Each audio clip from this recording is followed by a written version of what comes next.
Perfect. I'm just muted because there's lots of talking going on in here. Let me set up Whole lot of talking going on. You got Sirenscape Mini on your streamy? I do. And it's the app. Let me turn it up a little bit. Yeah. Start this.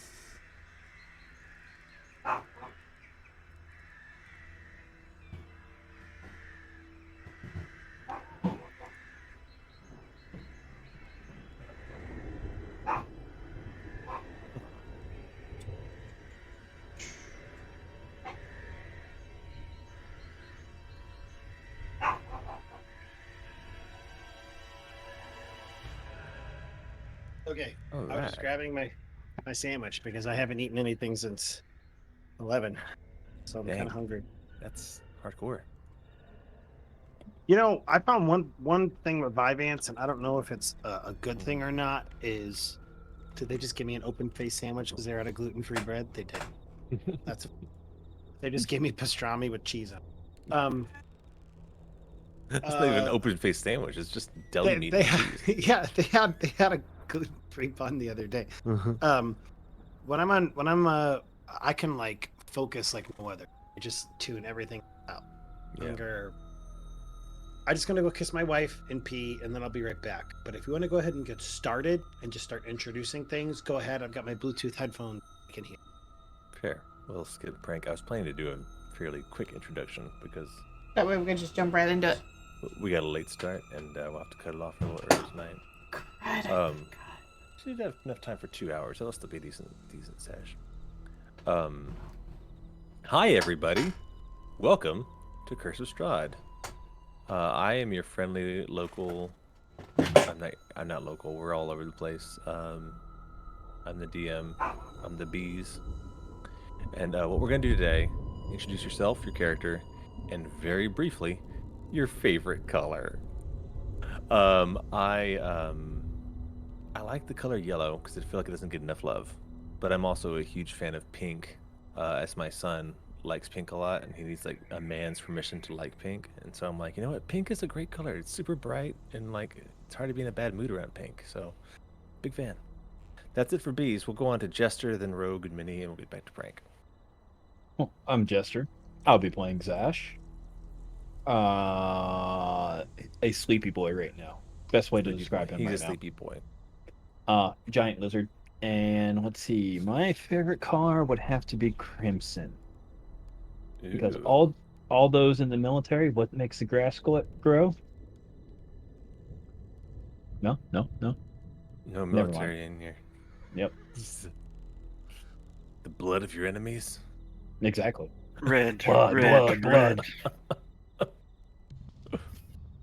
Awesome. Rogue is next. Hello. I am Rogue, and I'll be playing Terramyn, who is a Revenant Paladin. My favorite color is black. I mean, like his soul. Like my soul. That's awesome. Sweet. Mini? Wait, you have a soul? Oh, Mini's muted. Mini. Oh yeah, sorry. I was asking Aura to bring in the dog. I'm Minnie, also known as She Plays It, your host. And as well as Dungeons and Dioramas, where these videos are uploaded. I am playing Camila, the Vistani. And my favorite color is green. Green's good. Love green. Prank, your character, and favorite color. So hi there. My name is the Prankster. You can hear my sweet dulcet tones. I'll be playing Pall, who talks a little bit like this. And before I tell my favorite color, Jester, we used to do that chant in high school when opposing teams would come to visit us. I'd lead us in it, and the principal actually came by once and told us to stop because we were scaring the opposing people. Because I'd be like, "What makes the grass grow?" And then the whole student body would be like, "Blood! What do we do? Kill! It was great. It was like a total like in everybody's head. My favorite color is blue. I really like the color blue. Blue blood. Awesome. Let's get started with a little recap of last session, which was only 2 days ago. Previously on Curse of Strahd, the party slept in Valaki's newly reconsecrated Church of St. Andrel. Each of the heroes awakens, struggling with various nightmares. Zash especially suffers mechanically from exhaustion. Too tired to wild shape. As the GM's an asshole. The party wants to make a priority of seeking the lost children, said to have been taken by werewolves. But they need Zash at full strength. Irina suggests they make their way to Kresk, since the Abbot there is said to be the most powerful divine healer in all of Barovia. The party asks the Markovia family to have the Order of the Were-Ravens watch over the town while the heroes are away, and Camila retrieves a wagon from the local Vistani camp. Zash naps on the road, and they pull over to visit a roadside enchantment dealer. A strange hag named Jenny Greenteeth sold them a bag of holding and a helpful bit of information. The reason why Zash couldn't get a good night's rest. It turns out the party had been followed invisibly by one of those child-cooking night hags, ever since the party nearly destroyed their whole bakery operation. It was the hags who had been making rest impossible for Zash. They continued on their way to Kresk and are immediately struck by the security of the location, at least compared to the other two towns. Built on the side of a mountain with, let me pop up that art again just for the stream. Bam. Built on the side of a mountain with 20-foot-high stone walls, they can even see the abbey, built on the mountainside, hundreds of feet above the town. The city guards refused entry to the players until their burgomaster, Baron Dmitry Kreskov, seems to recognize Irina, having once known her father. So he welcomes the party. He closes the gate behind them and invites them into his home for breakfast with his wife Anna and their newly resurrected son, Ilya. The Baron's family is warm, sharing a vast amount of breakfast pastries and bacon from a freshly butchered pig, which the party hungrily consumes as they meet with the family.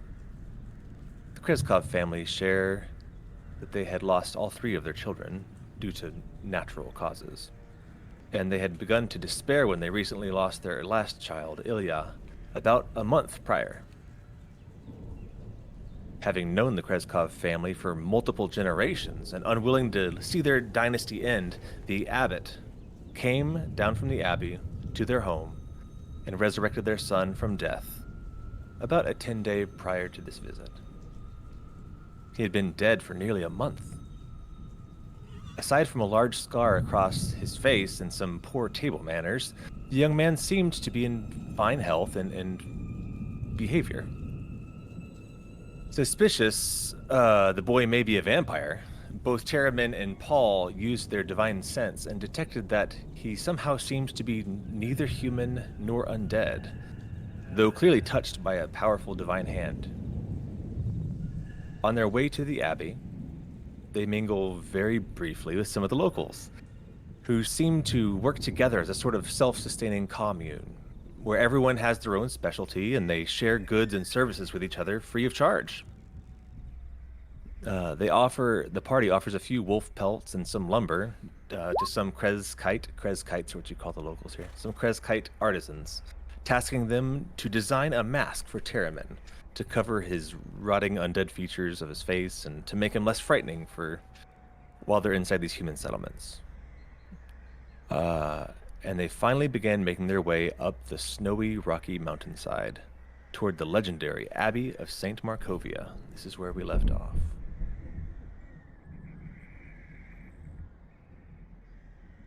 Allow me to update the Sirenscape.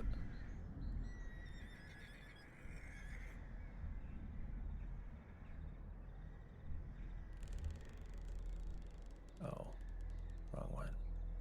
Kresk. I noticed that what I'm wearing right now has endless amounts of animal hair on it. Problem with Oh. having a white dog and a big fluffy cat. Oh. I took my dog to get heartworm treatment today, so he's been all drugged up. Like, he's just been laying around, like, drooling, like a pool of drool out of his face because he's so drugged up. He's doing okay, though. Okay. We left off. Oh, let me get you guys to the map.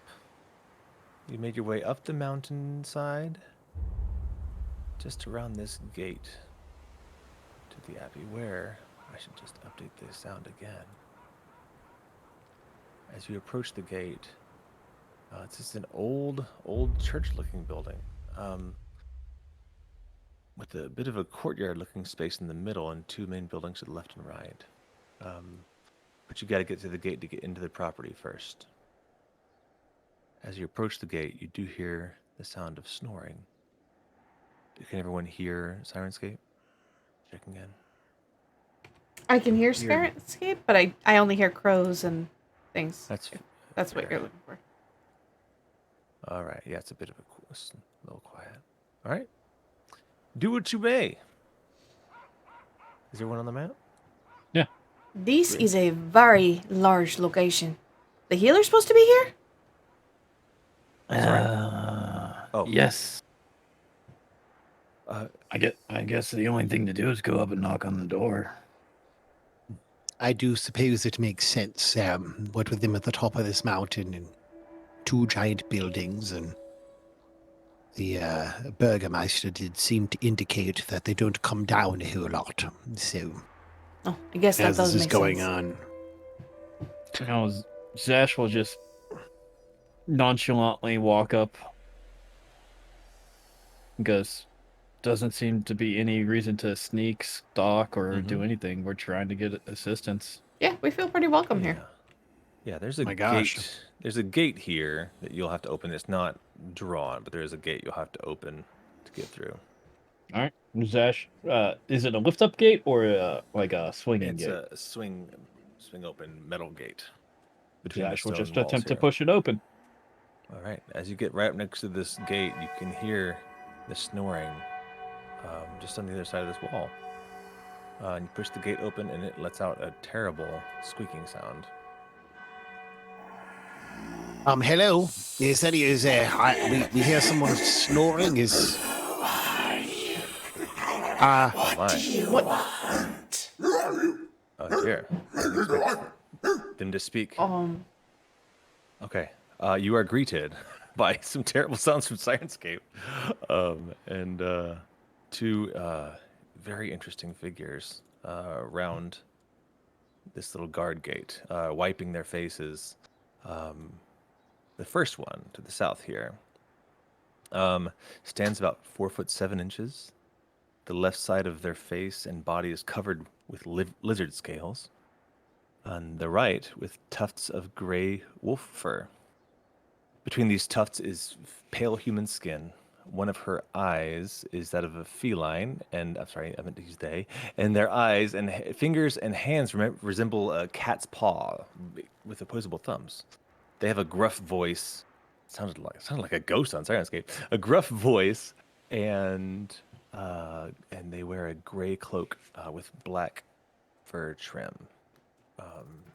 The other one, well, this one immediately greets you. Who are you? What are you doing here? The other one hops up right behind, says, "Who are you? What are you doing here?" And this one, it's interesting looking. 4'9" tall, 4'9", and squats instead of standing upright. He almost looks like a beardless dwarf with patches of donkey flesh covering his face and body. He has one human ear and one wolf's ear, and a protruding wolf's snout and fangs. His arms and hands are human, but his legs and feet are cat-like, almost leonine, if you will. And he has a donkey's tail. It's hard to understand him, but he seems to laugh like a donkey's. Like he brays like a donkey when he laughs, and he has a plain wool cloak on. What are you doing? What are you doing? The other one just Well, looks- looking at them, we are here to see the preacher, abbey leader, whatever holy man, and for his assistance because I got some night hags after me. But I'm really hoping I don't end up looking like you. This beautiful snake's skin doesn't want to be destroyed. Are you? You think I'm ugly? Is that what you're saying? You don't. You think I'm a I'm s- monster? I'm saying you're not as pretty as Zash. Don't be rude, Zash. The other And- one laughs and. I haven't slept. Siegfried, not as pretty as Otto. Siegfried, Is that- Siegfried looks over and angry. Says, "You think I'm a monster? You think you're Is better that- than me?" Zash looks at Otto and goes, I like your laugh. Yeah. Friends. These are friends. Siegfried says, "These are no friends. They're judging us. They think we're stupid. They think we're monsters." Hey, Oh, Wait. I never used the word monsters. I mean, look at me. I'm not judging you at all. My friend Camilla, though, what were you about to say?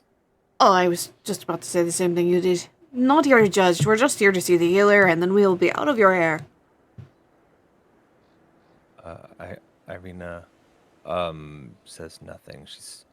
She looks kind of scared in the back. Siegfried says, "You're here to see the abbot." Yes. That is correct. And Zash will take a step forward. We are the guards for the abbot. Do we have to answer a riddle or something? You must be not rude. I have no intentions of being rude.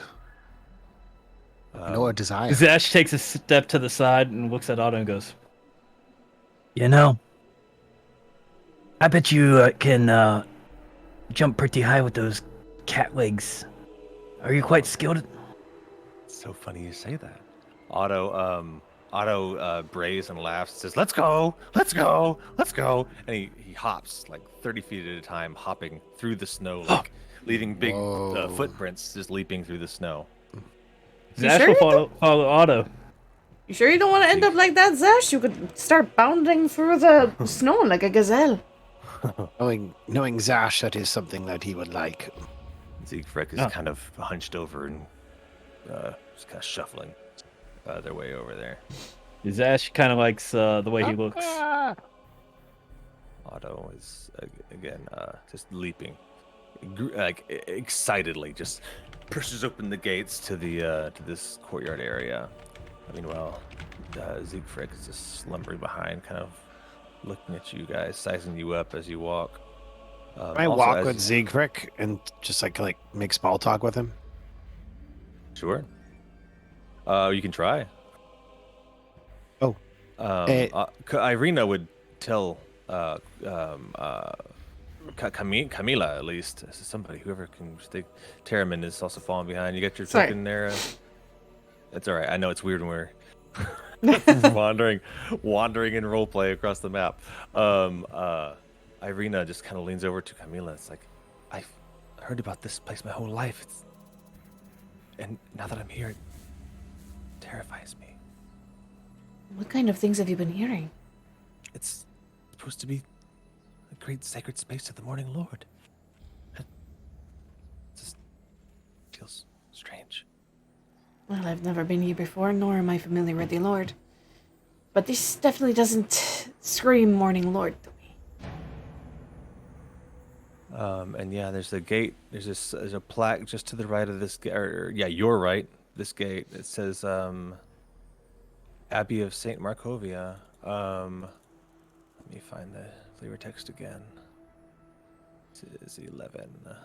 The plaque says, "May her light cure all illness." And Paul, anything you wanted to say to Siegfried on the way over? I just wanted to thank you for your hospitality in your leading us to where the abbot would be. See, I just wanted to say I'm grateful for you and thank you. The prick just scowling, looking at you with their lizard face. Just, just kind of grunts at you. This way. Yes. You walk into this courtyard area, and it is also dusted with snow. So bring you into this space. And as the gates open, as you walk through the gates, there are several other animalistic folks here. Do they all kind of have like a similar quality? And that, so the only term I could think of is like chimera. They feel like, do they all kind of have that chimera type look? Yeah, the word that the book uses that I don't want to use is mongrel folk. They're a weird mix of humanoid and animalistic features. You see that, again, several of them, as soon as they see you, like run and hide in the corner, and they seem scared. This one over here is like scratching with animal claws at this wooden door that you don't know what they're scratching at, but there's flavor text I can read to you.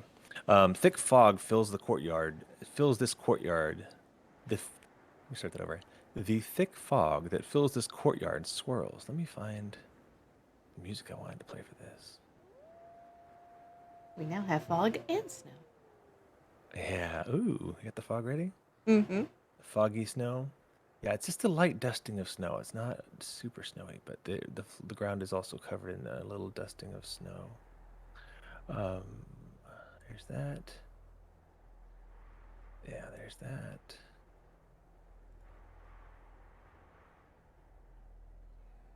All right. The courtyard is surrounded by a 15-foot high curtain wall on which stands several guards with their backs to you. Or so it seemed at first. It's clear now that as you enter this space that these are merely scarecrows. Wooden doors, which I describe as to the north and to the west, although the map is sideways, I'll just say that for ease of clarity. The two doors to the north and west lead to the Abbey's two wings. In the center of the courtyard is a stone well fitted with an iron winch to which a rope and bucket are attached. Along the perimeter, tucked under the overhanging wall, are several stone sheds with padlocked wooden doors. Those are over here and over here. These random wooden doors that are padlocked shut. As well as 3 shallow alcoves that contain wooden troughs. You see one of them is actually drinking from the trough right now, like an animal. 2 wooden posts pounded into the rocky earth have iron rings bolted to them, and chained to one of them, right here. And I'm going to zoom in. It's not huge, but I'm going to zoom in just so y'all can see the art. Because I found some art that I thought was sweet instead of using the generic art. Chained to one of them is a short humanoid with bat wings and spider mandibles. This one right here? Yeah. Ah! Jesus. We're all going to die!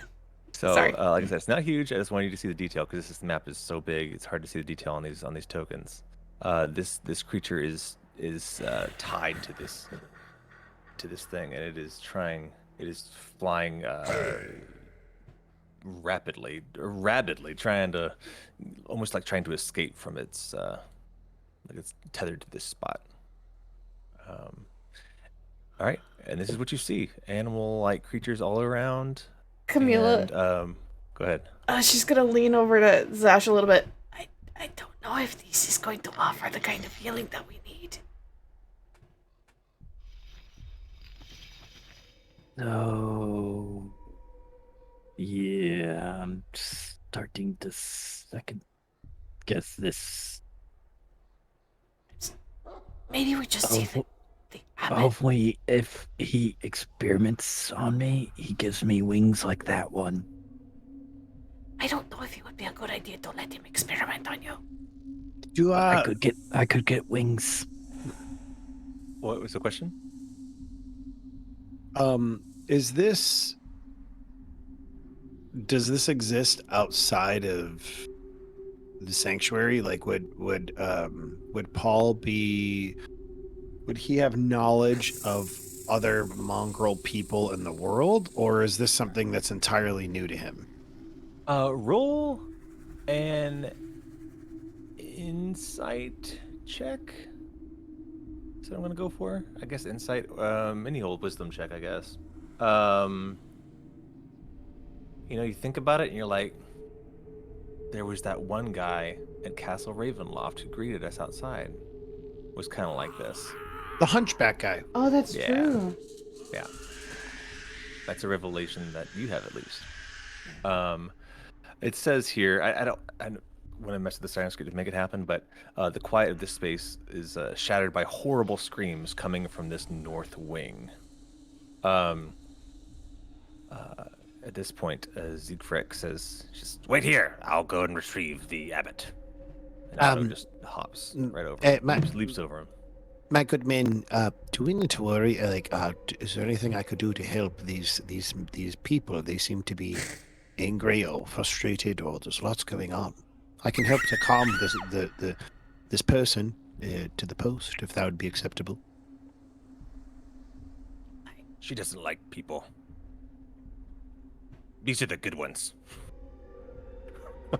Says, Paul, You're safe. You're safe. I think we just need to see the abbot and then leave. Zash looks down the well. All right, you look down the well. How is your vision? I have dark vision. Do ya? The gate's still open, right? Or did they shut it behind them? The gate is still open. I'm staying near the Irina gate. and Terramyn are going to come in, or at least Irina's going to come in. I think that Terramyn may be keeping her safe, but Yeah, Irina doesn't I'm want to be following. rude. All right, so Zash looks into the well. As Siegfried and Otto disappear behind this other door, and immediately, just a moment. I wasn't ready for this. This is happening.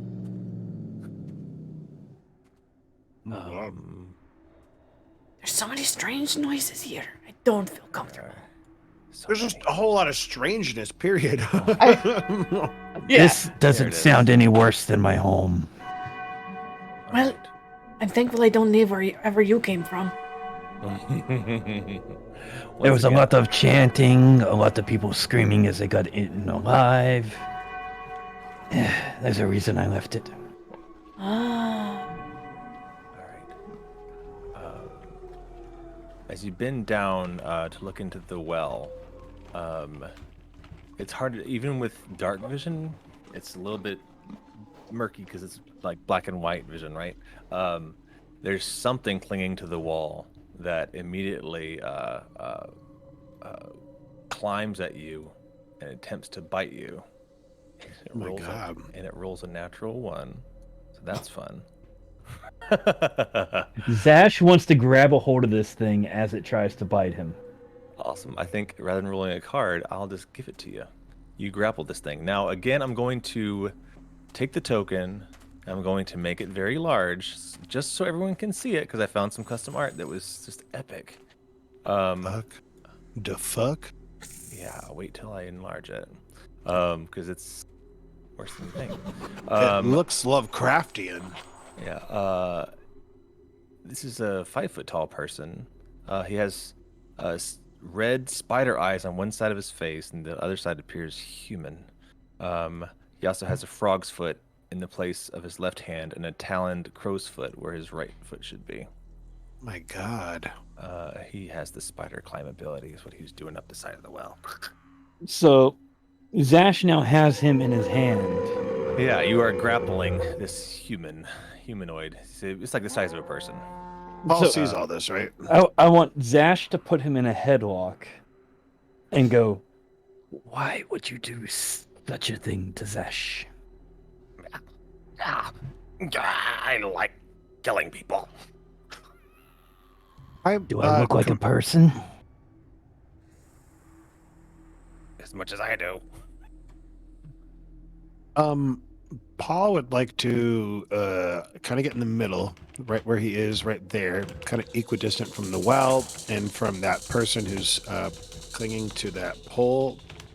And he'd like to try casting Calm Emotions, which is a level 2 spell. It's a 20-foot radius sphere centered on a point. In this case, I'll use Paul. Technically, it's supposed to be against the frightened condition and charmed, but this feels apt for kind of everything. So what are You you can make- casting on whom? Sorry. Calm Emotions. It's a level 2 Ooh. spell. Ooh. I feel like it's it'll only last for a minute, but my hope is like to just kind of utilize it to get everybody to chill out. Yeah. At least these two mongrel people. So you can target more than one person, each within a 20-foot radius. Ooh, Correct. wow, cool. You try to make everyone chill right here. And can you target specific people, or is it just everyone? Looks like I guess it everyone. would be everyone. You're gonna help Zash chill too. I was actually Just- hoping to get enough people in here, but my guess is it probably doesn't go through like walls or stuff. So Yeah, let me. Oops, where's your token? There it is. I'm just gonna give you an aura real quick so we see how far it goes. 20 feet. yes, sir. All right, so you can see who all gets touched by that aura. Just your That's it. friends and not quite far enough to reach. Oh, I was These looking are at the 10 foot. squares. These are 10-foot squares. Yeah. Oh. Yeah, it's a big map. That's why you guys are only on the corner of the map. The Okay. corner of the square. But you definitely can reach the Spider-Man. Is there a save or anything? I'm just gonna give it to you. It's a level 2 spell for sure. He's okay. I'm sorry. I'll go back in my hole. Zash is still gonna hold on to him. Yeah, you're still grappling him. He's like, I said I'm sorry. If- What? You try to bite Zash again. And Venom starts to drip from his fangs onto his I'd skin. point out you need to make a will save because you're under the effect of it as well. Or is he feeling super chill right now? Yeah. DC 15. Oh yeah, he's chill. Zash is just It will be my turn to bite you. and he lets him go. And the creature just scurries back down into the well. When he Silently. does that, Camila, like when he had been attacked, Zash had been attacked, she had actually been starting to charge up like an Eldritch Blast, just in case. But when the creature scurries back in, you watch as the energy dissipates from her hand. Yeah. Awesome. Here we go. It occurs to me that actually might help to ease some of Irina's anxiety as well. Yeah. Oh, yeah. She looks more relaxed now. I think you get a minute, so I'll just keep up your radius.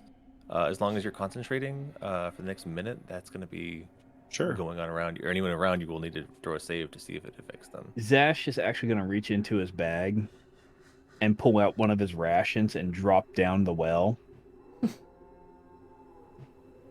I would want to go to the bat guy while we're waiting, just to see if I can get this guy to chill out too. Yeah. Let me throw a save for this one. Terramyn, you can still be angry. What kind of save is it? Wisdom? Yes, sir. Wisdom save. DC 15. Fail. Should we really be wandering around here with these things attacking us? So it's like flapping, and like starts to like slowly stop and it isn't flapping anymore. It's just kind of looking at you guys curiously now. I'm assuming we're waiting. We're waiting for these people to return.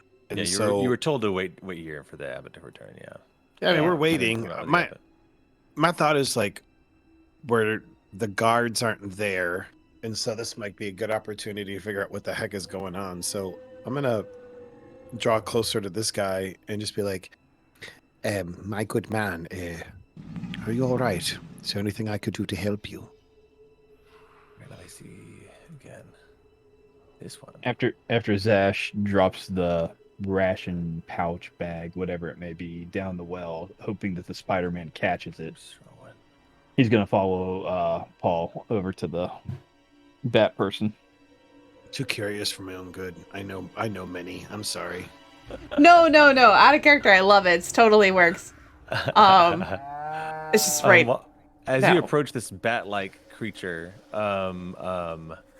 another creature walks right up to Camila and starts sniffing her.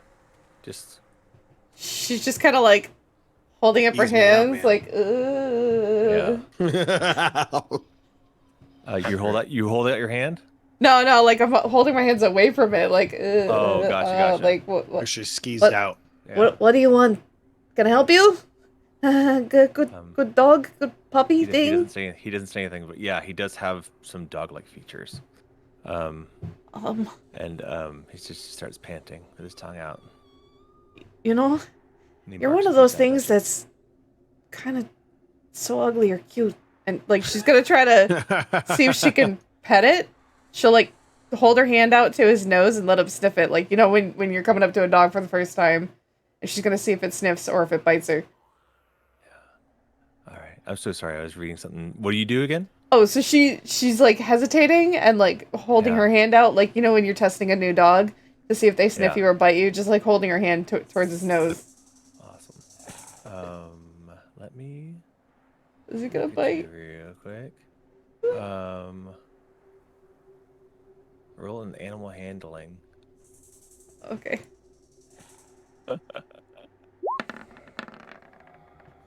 Oh no, it does not bite. It licks your hand. It's gross because it's like a human tongue coming out of this thing's face. She shudders a little bit, but like pets its head. That's awesome. Awesome. Camila's roles are GM only. And Oh. is she still? We can fix that. I rolled an 18. Again, I did that because you guys were, hidden NPCs. I didn't want them to see you creating your characters and their roles. Let me just double check something really quick. What is your passive perception, Camila? It's 12. It's not very perceptive. Okay. Yeah, you don't really notice anything. But it makes sense. She's so focused on this weird dog creature that came up to Yeah. her. Yeah. Unless it's trying to freaking pick her pocket. Damn it. That's probably what's happening. Damn it. He's licking your hand, which is just really off-putting. Again, Yeah. human tongue on this dog-like face. Just weird. Close that. And Paul, as you walk up to this creature, it does not speak to you. It just kind of makes these horrible animalistic sounds at you, and still is like jerking away, trying to stay away from you. But it's not actively like trying to fly away at the moment. Zash will step up beside Paul and can.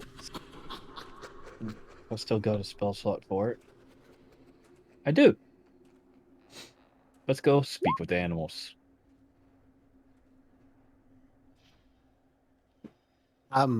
Mike, can you understand me? He'll say to the creature. She looks at you and nods her head. Again, just pulling back on the chain, just pulling back away from you guys. Just leaning back as far as the chain will allow her to move.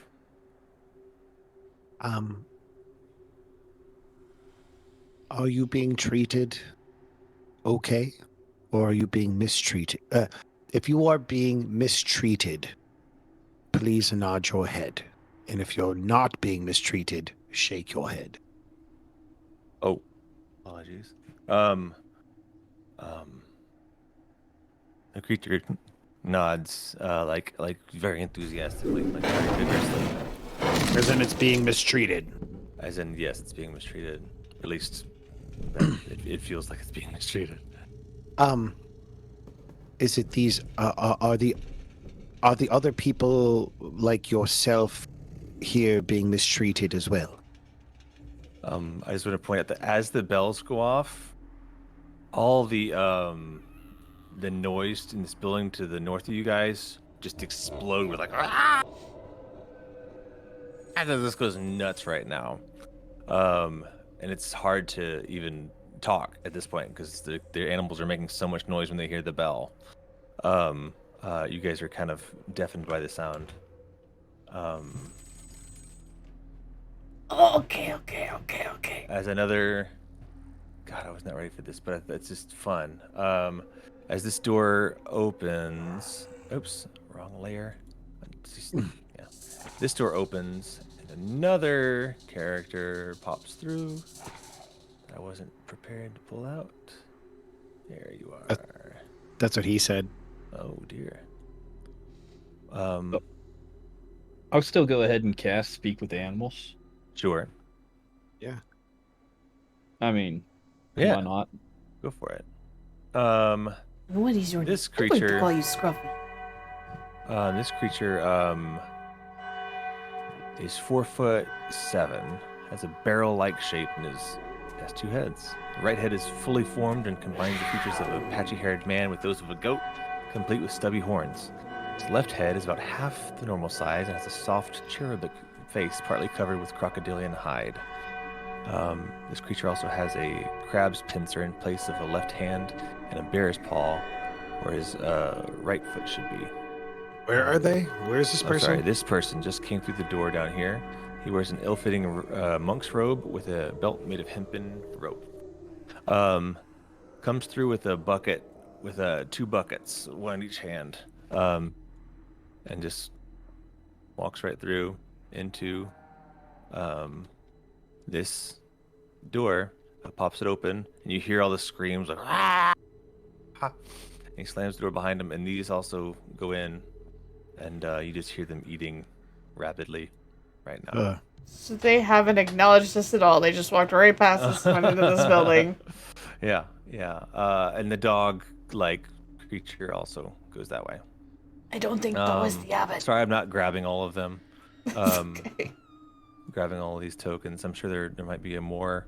Oh, yeah, there's another one. Sorry, they're all gone. Okay, just pretend like they're all gone. Yeah, Camila's like vigorously rubbing Except her for the hand bat now thing. in her fabrics, like trying to get the slobber up. Except for the bat-like creature, they're all back in there now.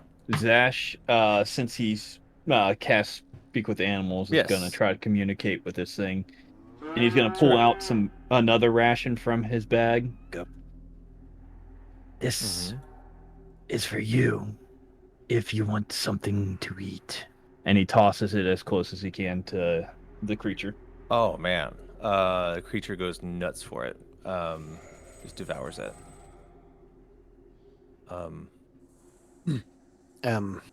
My friend. Do you understand me more so than my friend? The short one. She looks at you, kind of tilts her head, and kind of nods, like slowly and kind of unsuredly, I guess. Gosh. Would you allow me to approach you?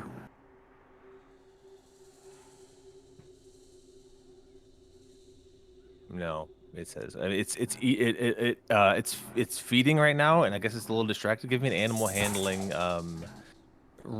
with a regular check. Not with advantage. It's no longer at disadvantage though. Oh, 19. No, it looks at you and just like it tries to bite you if you get close to it as it's eating right now. And at that moment, Siegfried and Otto come back out. Did it ever answer my question? Which I'm sorry, was, did you ever ask? Or is everyone else being mistreated? Yeah. It would have nodded enthusiastically about that as well. As I see them coming, can I ask one last question? You can try. Were It's you eating. It's eating now. were you always like this, or is there a point where you ever fully human? Were you ever fully human? To just get a yes or a no. Yeah. She looks up at you and shakes her head no at you. I'm going to leave, and you're gonna not be so calm in a minute. I'm magically sedating you. So, but the kindness is real. I just want you to know that. So, okay. All right. Bye. Zash is gonna toss another ration to it. Awesome. So Siegfried and Otto come back out of the room, and they're like, the Abbot will see you now. The Abbot walks out slowly as Siegfried just runs back out to the guard post, and Otto just leaps happily back to his guard post. Otto, the Abbot. stay What? cool. Stay cool. Cool. All right. And then, so the Abbot, you see a handsome young man. I'm going to enlarge him again just for effect. In a brown monk's robe. He wears a brown monk's robe. A painted wooden holy symbol that depicts the sun hangs from around his neck, and he moves toward you, almost gliding. He moves with the grace of a saint as he approaches you. Is it like what I imagine where vampires walk and like the robe isn't even being hit by his feet, just like a steady He just glide, glides across the floor very smoothly. almost like he's on a hoverboard. Yeah. Can I Beast. cast a spell as he draws near? Oh, I'm sorry. Go ahead, Minnie. Oh, Go no, ahead, no. Rogue. I was just going to say I would just be trying to study his walk to see if he's actually human or if there's something off about him. Like if he's very similar to any other creature I've seen in these lands. Yeah. Roll perception. Especially with If him you being want a gnome. to, Bees, if you want to enlarge the tokens without doing that, I think you can click on it and then hold Shift and push S, and it'll make it pop out for us all. Does it get big for you? Or does it get Yeah, I think so. Is that okay? Did I you thought see it was something? I thought it was control like L. I only rolled a 12. Okay. Or 13, so I don't know. I could be wrong. Is it Control Shift L and is- Control Shift L and is X? look at their view. Maybe. Shift X? Nope. I didn't do anything either, huh? Shift S. Shift S. Let GM press Z to zoom a token and show full size to players. Shift Z, like undo. Oh, there it is. There it is. So there he is. He looks There you like go. I knew there was something, so you don't looks have to like do that. Robert Daughtry. All right. Is that his name? The guy from the Who? Anyway. All right. Yes, and he gracefully. So, what do you roll for your perception? Only a 13. I mean, you see, he's got toes and he's walking. He's just smooth. He's just smooth. As he He was was a drawing smooth close, criminal. I wanted to cast Detect Evil and Good and just keep concentrating on it for 10 minutes. Sure. All right. I got the nod of approval from Rogue, so. I know. I'm so in love with that ability now. I'm like, man, I want to use it every 5 minutes. Okay, so you are no longer concentrating on the other spell. You no longer have your aura of Calm. Calm of emotions. calm, correct. and now you got an aura of like, hey, what's everyone's deal around here? Oh yeah, for 10 minutes, and it says or within 30 feet of me. So this one's a bit Right. farther. Yeah. You know, if they're an aberration, celestial, elemental, fey, fiend, or undead within 30 feet of you, as well as where the creature is located. Similarly, you know if there's a place or object within 30 feet of you has been magically consecrated or desecrated. The spell can penetrate most barriers, but it's blocked by 1 foot of stone, 1 inch of common metal, a yeah, you get it. That's interesting because when I cast that, I thought it would be more like you detect their Intent. that you would detect their axis on the alignment of like good. Maybe you don't know lawful or chaotic, but whether you know good or bad. But Yeah, this and it doesn't, doesn't say say that, that. yeah. Yeah, it doesn't say that. So, Yeah. nonetheless, I think it's still helpful for this guy. I'm typing you a message. Oh, that's what you're focusing on. Got you. But I'm hearing you.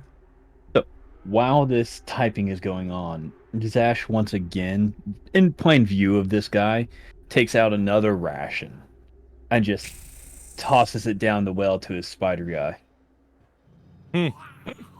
That's awesome. You hear it eating Just so gross. We lost So Rogue. gross. Okay, let me find.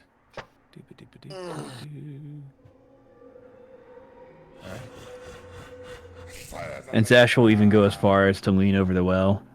Remember my warning. He says, "Greetings, my children. So what brings you to the Abbey of St. Markovia?" Zash here. I and my friends saved some children from being eaten by a night hag.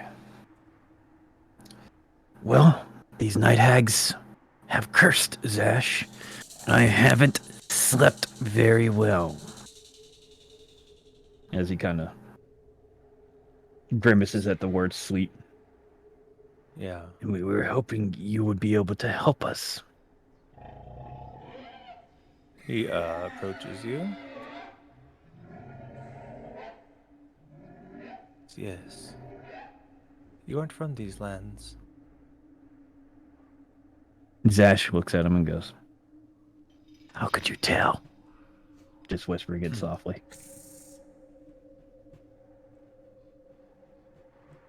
He says, "You're not human." No, I am not. He says, "I will grant you restoration." But No, but the Morning Lord so wills it. Nothing in these lands is free. Is there something that you wish from us?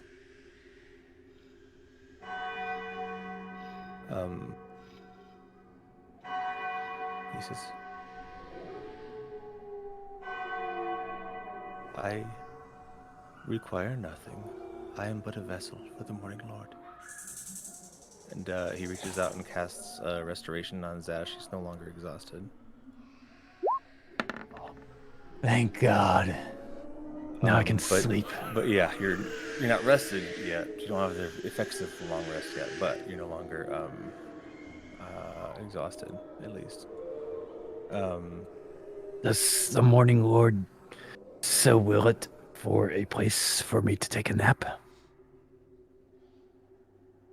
Oh. Let's please allow me to show you around. You want to get out of this cold, yes?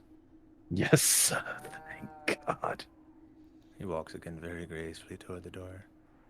I would rather just Says, leave. She says, like, more to It's herself. nice to meet. It's nice to meet pilgrims. New pilgrims to our holy space.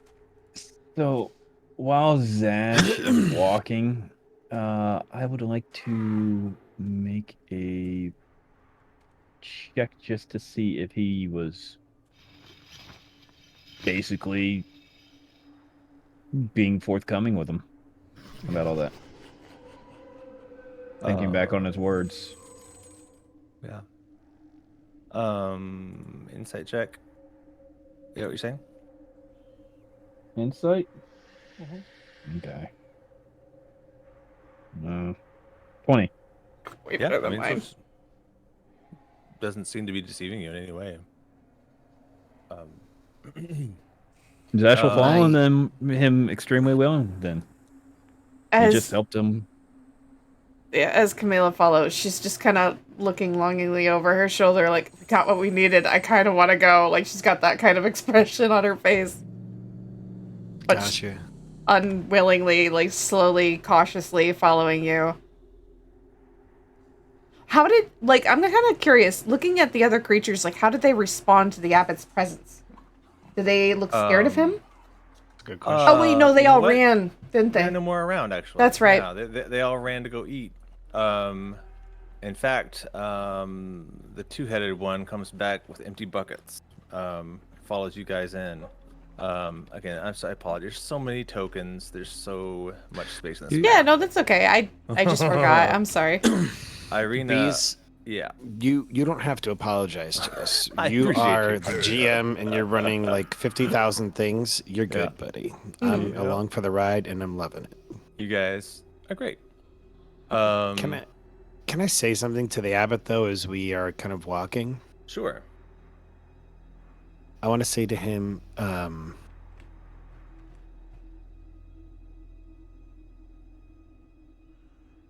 do you also know? Do you also call the Morning Lord Pall? This. No, that's not the name. I forgot the name though. Sorry. I want to do this in character. Sure. I'll Google it because I'm a dummy and I forget.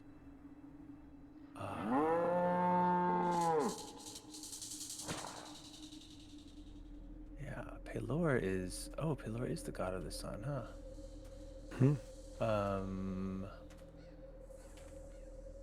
Why am I thinking of Are you thinking of Pathfinder? No. You're thinking of Sarenrae? No, I'm not. Okay, because Sarenrae is the goddess of the sun in Pathfinder. So that's That's not. I'm not thinking Sarenrae. I'm thinking of. I had a cleric in my other game who, like, was a morning worship guy, and it wasn't Pall. It was a different one. Lathander.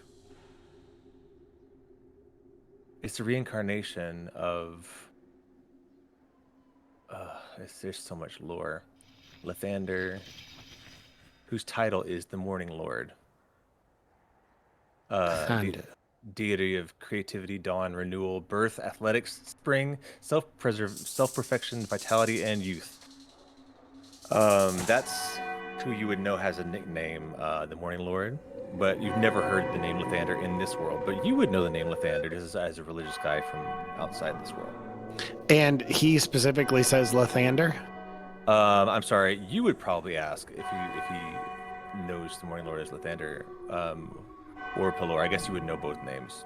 But if you knew the Morning Lord is a nickname for Lathander in the other world, so all right. in the So real world. Do you serve? I just want to get that straight. Sure. Do you serve Lathander? Is that? He turns. He stops in his tracks. He says, "There's a name I haven't heard in a long, long, long time." He says. He turns and he says, "I do serve Lathander. None of these people seem to know him."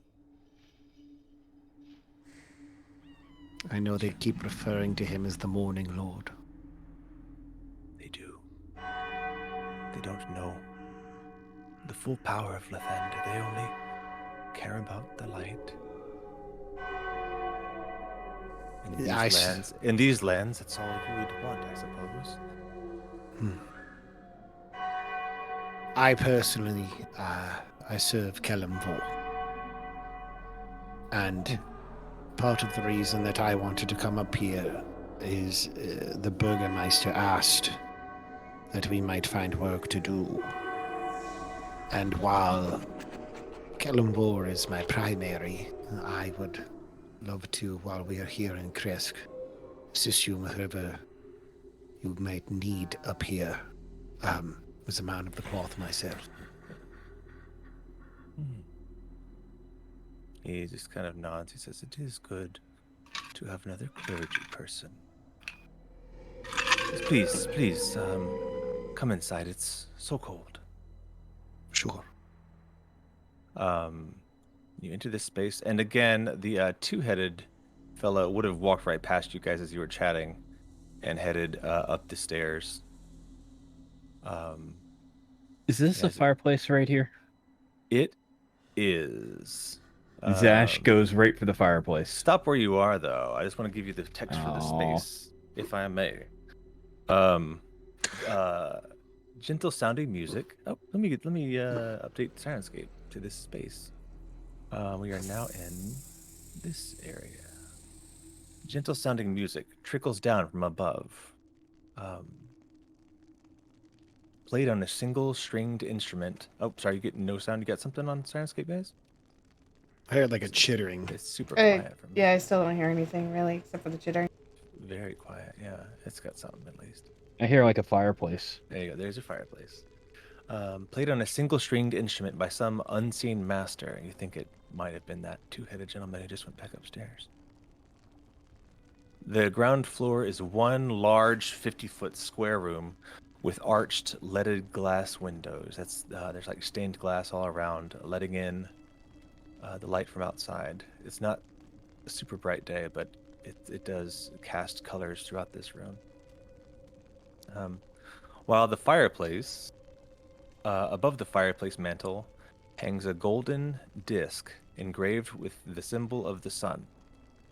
In one corner, a wooden staircase climbs to the upper level. That's this one down here. I put up and down so you guys can see.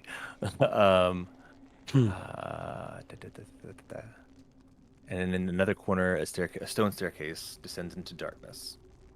Several chairs surround a wooden table that stretches nearly the length of the room. Wooden dishware and gold candelabras are neatly arranged on the table. Standing behind which is a young woman with alabaster skin, dressed in a soiled and moth-eaten wedding dress. A white veil covers her face. Her auburn hair is neatly bundled so as not to touch her soft shoulders. She seems lost in her own thoughts. The abbey says, please, sit. Let us get to know one another. Zash again just runs right around the table and goes to the fireplace. Mm-hmm. Right there. Just Awesome. he's if he sees a log there, he might toss another one on there. Yeah. Throw another log in the fireplace, you said? Yeah. Awesome. Paul he's got his head on a swivel, and so he's got this Did 10 minutes of concentrating, and he's Did gonna I see Rogue's concentrate. mouth move? He's muted I if don't it did. Oh yeah. Poor Rogue. Poor Rogue's in beauty, probably talking for a while. Oh, I'm No, sorry, buddy. I've got I'm talking to my family at the same time. Oh, trying to okay. listen. Okay. We're having deep conversations right now, Oh dear. so I'm listening to both of us at the same time. Paul, as you enter the room, you get another ping. I'm gonna whisper it to you again. Sure. I'd also be curious about these mongrel men. Yeah, they This- register as humanoid. Nothing too interesting. All right. I want to say something to this dude, but I think Terramyn would probably be very blunt about it. Like Camila, I think was on the same state of mind as Terramyn was. Like, what is the two-headed guy? What is his attitude towards the abbot? He didn't seem to mind. He seems to be like just a worker who's just getting things done. He didn't seem you didn't see any kind of weirdness between the two of them, one way or the other. The abbot seems No like really young. sexual tension. Yeah. No. Yeah, the abbot is fairly young looking. Very young and attractive. And Yeah. If we are sitting down, I am sitting on the chair closest to the exit. Maybe Fair. next to Irina here. Yeah, Irina will go. Yeah, Irina will go and sit down and make sure we're all have a place to sit. He says, "So, you came for healing? Is there anything else I can do for you?" And Zash speaks up. I do have. Let's just call her a good kitty that needs a that's potion such a good idea. of greater restoration. She was afflicted by the former burgomaster of Valaki's son, a fledgling warlock, if you will. And she was cursed to think she is that of a cat? I have been treating her as such, but she really needs this curse lifted. For clarification, my abbot, this woman that Zash and I seek to treat, she's but a youth, and I don't know if it was as much a curse, Zash, as much as it was that this boy, experimented on this woman's brain with magic so often and so much that she genuinely thinks she's a cat now. I suppose it is a curse, but not in the magical sense that she's forced to think this way. More so, She it's is also the niece of the priest of the Morning Lord in Vallaki, if I remember right. yes, yeah, you're correct. Was she? Serious. Lady Voctor was another Oh, noble. okay, no. Noble, yeah. No. He says if there is need of healing, I will do my best. The Morning Lord will provide. Bring her to me. Unfortunately, she is in no condition. She lashes out in fits of anger, and relocation of this poor girl is nigh impossible. Unless you would like to travel to her. And Zash looks at him. I scarcely leave the abbey. When I do, it's only into Kresk to retrieve supplies. May we ask why you're cloistering yourself up here as much as you do? Oh, I'm sure you've seen some of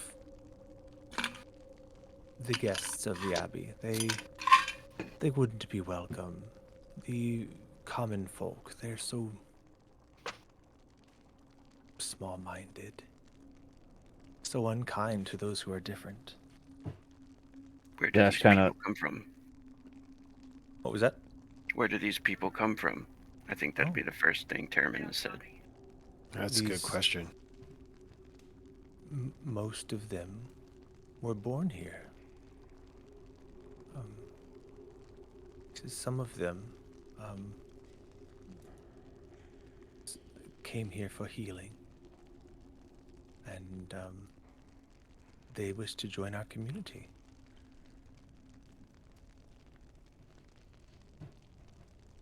Forgive me for saying it. Who is our other gracious host here? And she's kind of indicating the bride.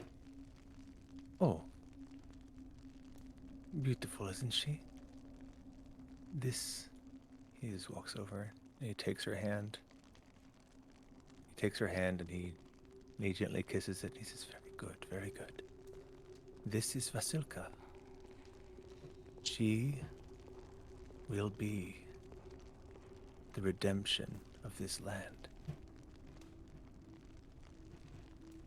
How will she be the redemption of this land?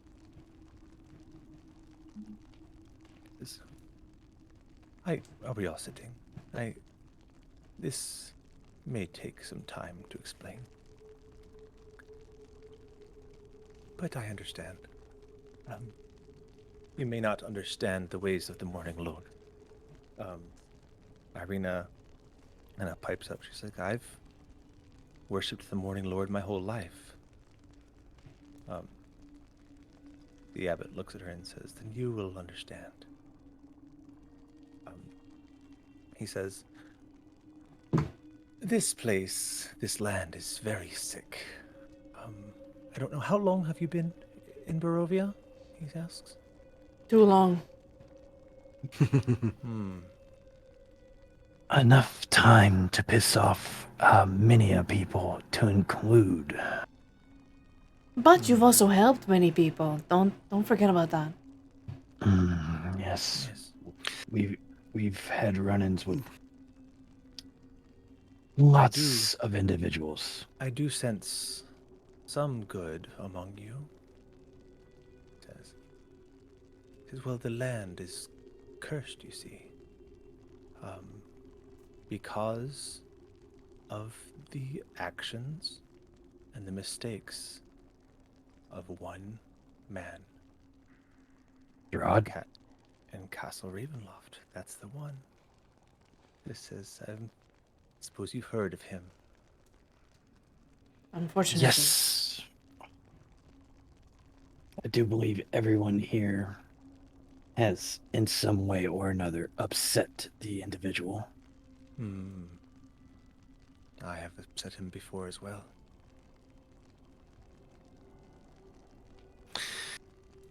My good man, if you don't mind me asking, how did you come to live in these lands?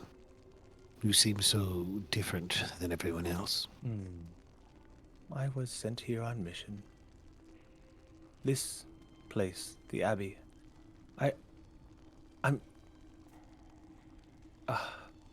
Vasilka, we will return to talking about you in just a moment. Allow me to give a little bit of history of the Abbot, of the Abbey. When he said that, did Vasilka like show any emotion at all, or is she? No, she looks at him and like kind of curtsies, and then she looks back off, kind of like off into space. And she's wearing like a shawl, so you can't really see her face, but you can She's tell got her hair is like auburn. like a wedding veil, but yeah, her you can see her hair in the back. Oh, okay. And he says the Abbey of Saint Markovia was a sacred space dedicated to a priestess of the Morning Lord. Once upon a time. But she led a revolution against the Count, and it, like so many, failed. Centuries passed, and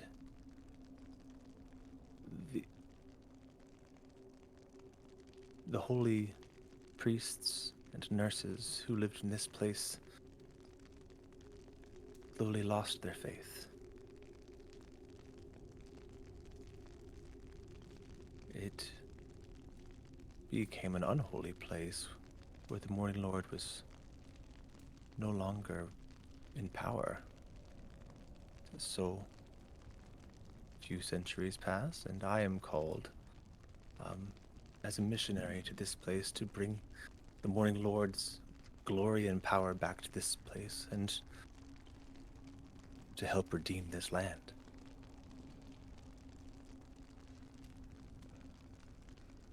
That was about 120 years ago.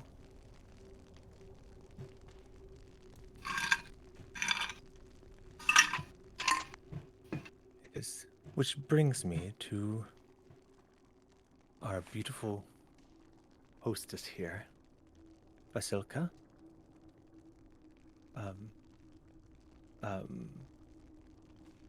Vasilka is a creation of mine.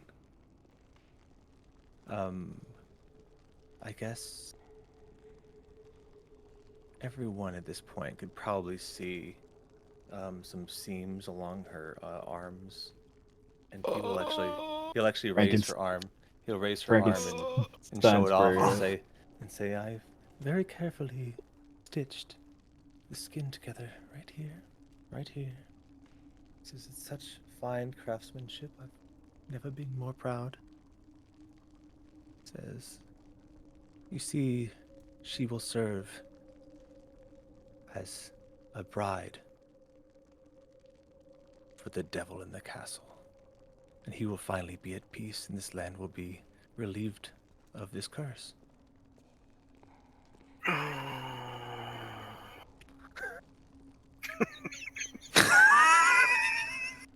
Like all of us have the same reaction. Well, which is like I can imagine right now Paul is thinking Oh. she's an undead abomination. Oh, she's not complete yet. She still needs some work. I'm trying to teach her the proper etiquette right now, and I soon plan to teach her to dance. This is the Well, that's something that she definitely needs to know. There's nothing wrong with dancing. absolutely. If you are to be a bride,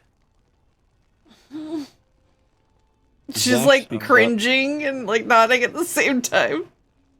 Zash speaks up, not even phased by what's going on. And he's just like, I have 2 questions for you, sir. yes, please. Does the words, the treasure you seek is hidden behind the sun in a house of a saint,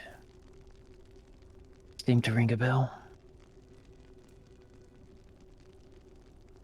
Did you come here seeking treasure? Not so much treasure as, let's say, divine assistance in our efforts to end the dark scourge on this lovely land.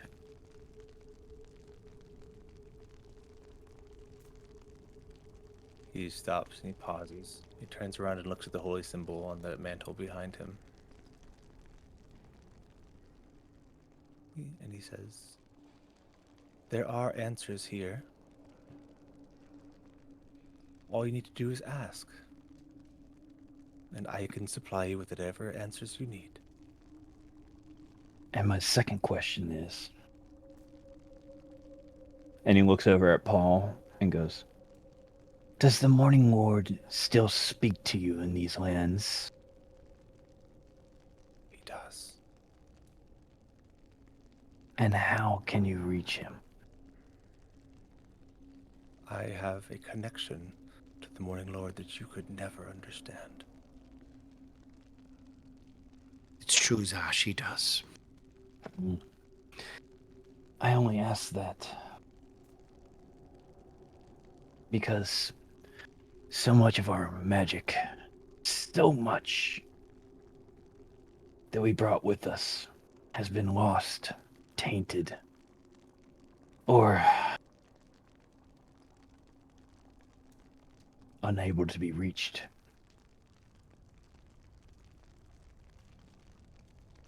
Yes, this place is fairly isolating. and he once again looks over at Paul. Just hearing the name Lathander reminds me of all that I've lost being in this place, but I maintain the connection with Lathander, even if only as the Morning Lord, as they say around here. What does Lathander say to you? Well, he calls me to spread light, to return redemption to this fallen land. What does he say to you about Basil? What was her name? Basil? Vasilka. Oh, I didn't realize you can't see her name. I'll pop that down if I What can. does the Morning Lord tell you about Basilka? Was this his idea? Says, well, it was confirmed by the Morning Lord, although it did not originate with the Morning Lord. I believe that one of the reasons I have been brought here is to put the devil to rest. And we were given a reading by Madam... What was her name? Madam Ava. Was given a reading by Madam Ava. A Tarot deck reading. And she drew the monk card and said, this card tells of history. Knowledge with ancient will better help you to better understand our enemy. And then she said, the treasure you seek is hidden behind the sun in the house of a saint. We don't know what that treasure is, nor any of this, but it seems that you have an insight, at least, and a knowledge into Strahd in his workings here. You said he made a mistake a long time ago. Can you tell us what that mistake was?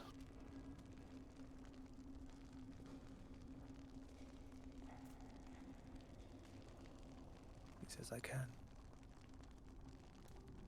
He stops for a second, and he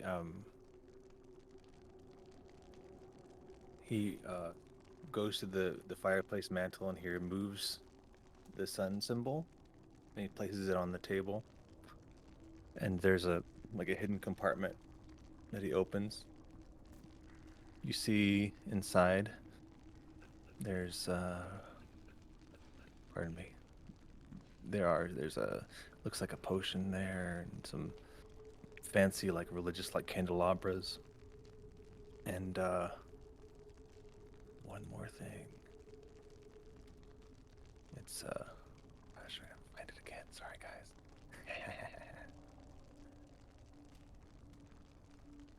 Zash again is getting closer to the fireplace. Just There's an There he ancient is. book. It's bound in thick leather cover with steel hinges and fastenings, and he turns. He very he holds it very gently, and he places it on the table. And he says, "This is the Tome of Strahd. This is how I know his story." Terramyn, would you be so kind to do me a small favor? What is it, my friend? Irina, I need to speak to the Abbot. And I'm wondering, I forgot something in the carriage. I know it's quite some way, and I'm just wondering if you would escort her to make certain she's safe.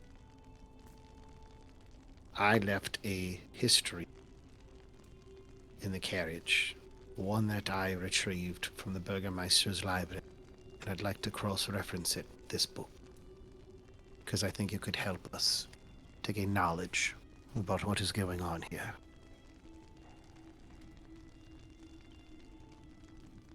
You wish for me to take Irene back to the carriage?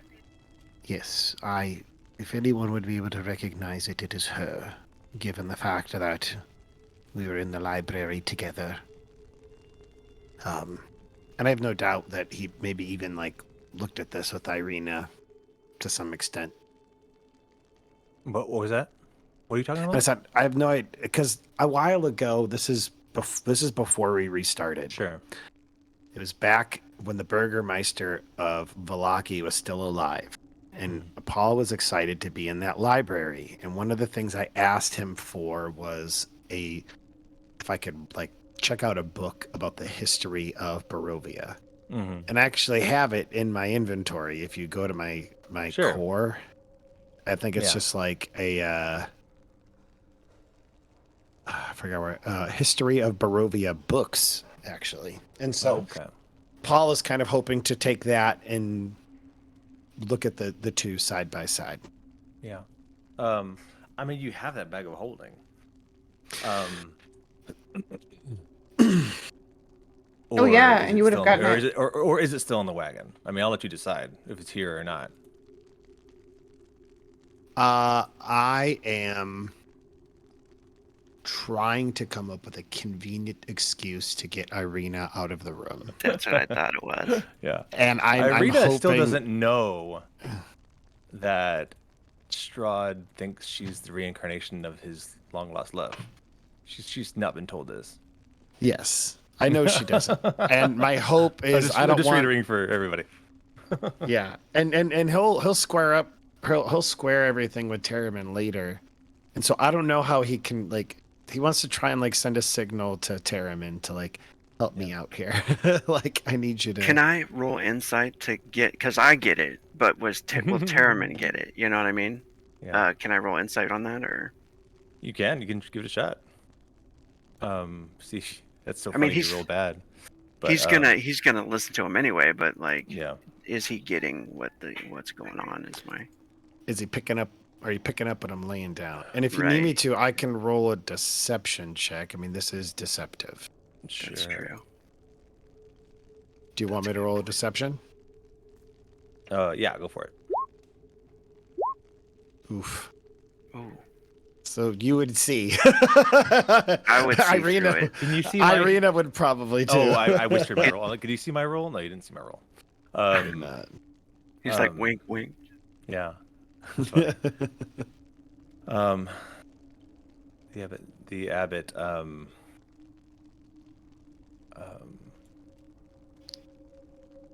Yeah. So you encourage him to get her out of there, and I guess Terramyn, you're like,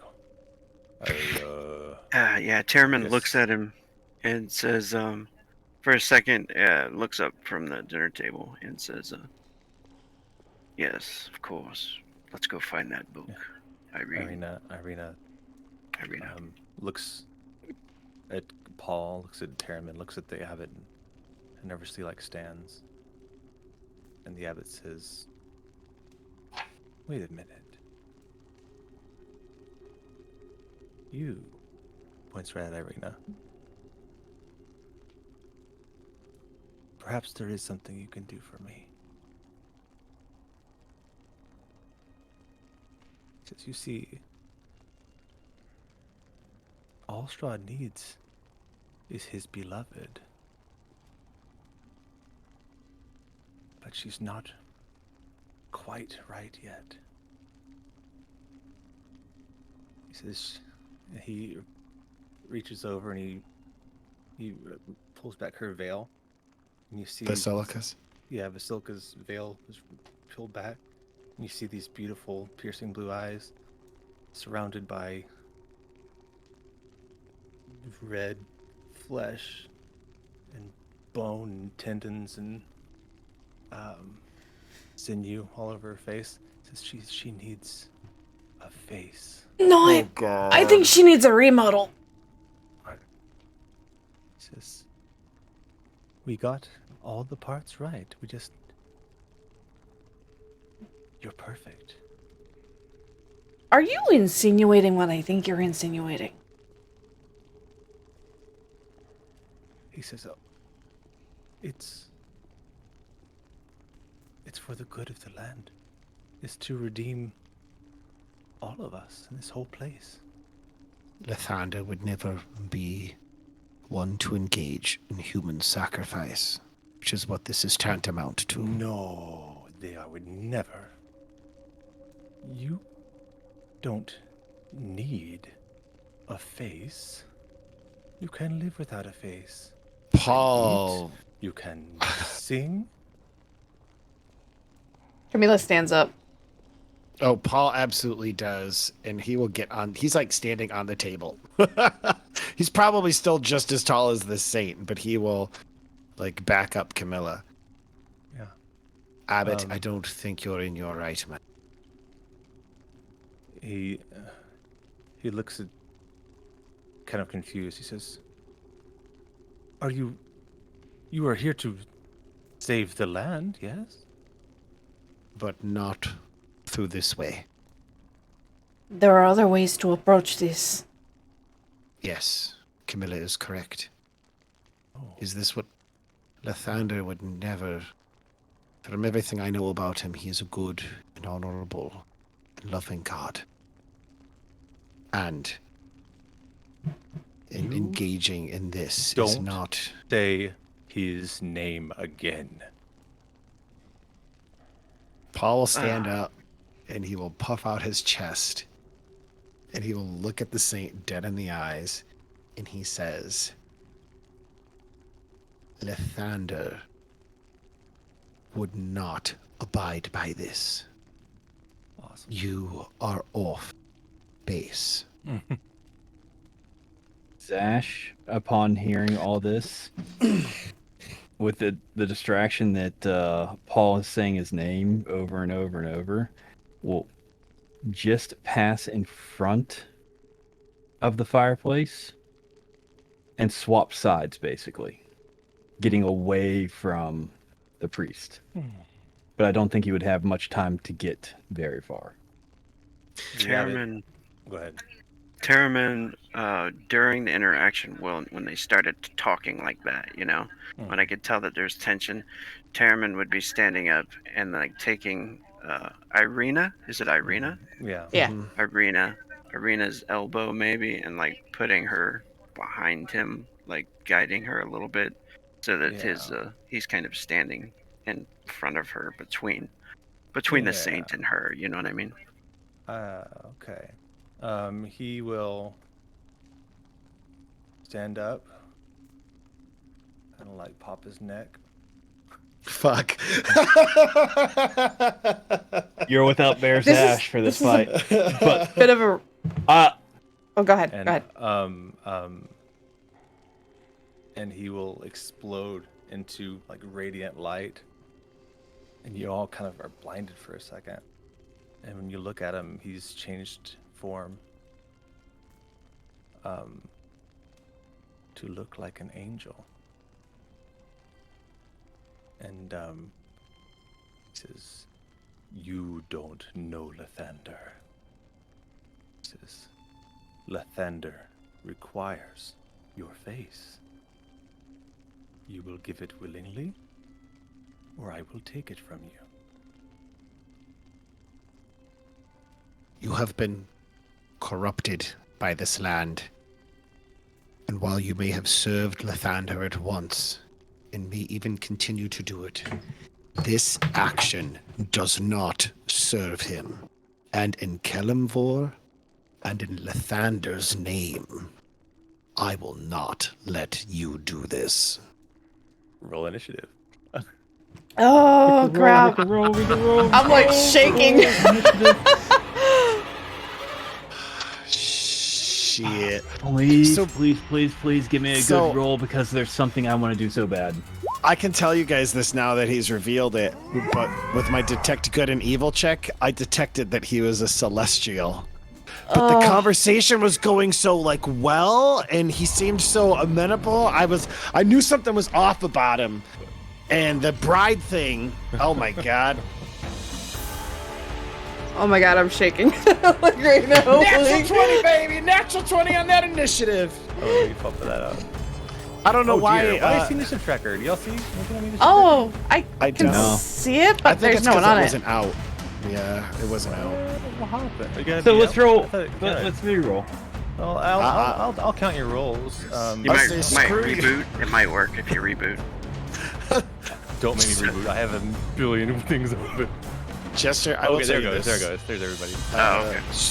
Jester, screw you. I will not be re-rolling my initiative. It's that damn dynamic lighting. I bet. I something- rolled a 19 the first time. I'm totally taking that first roll. There is something I want to do so bad. Wow.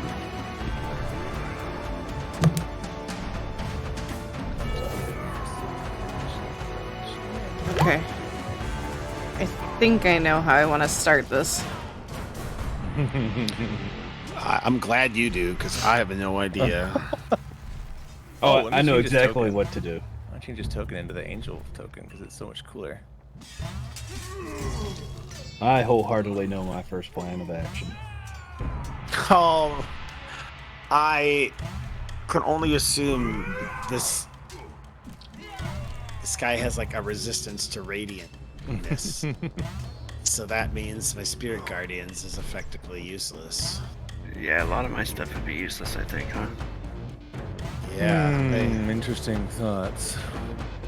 Interesting that you have a dark specialist Very well played. in your group.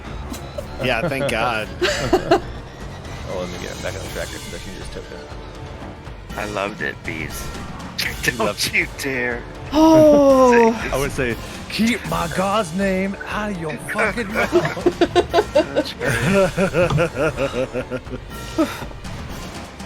Okay, I gotta turn Everyone on the. tracker now? Everyone's on the tracker, but it's out of order.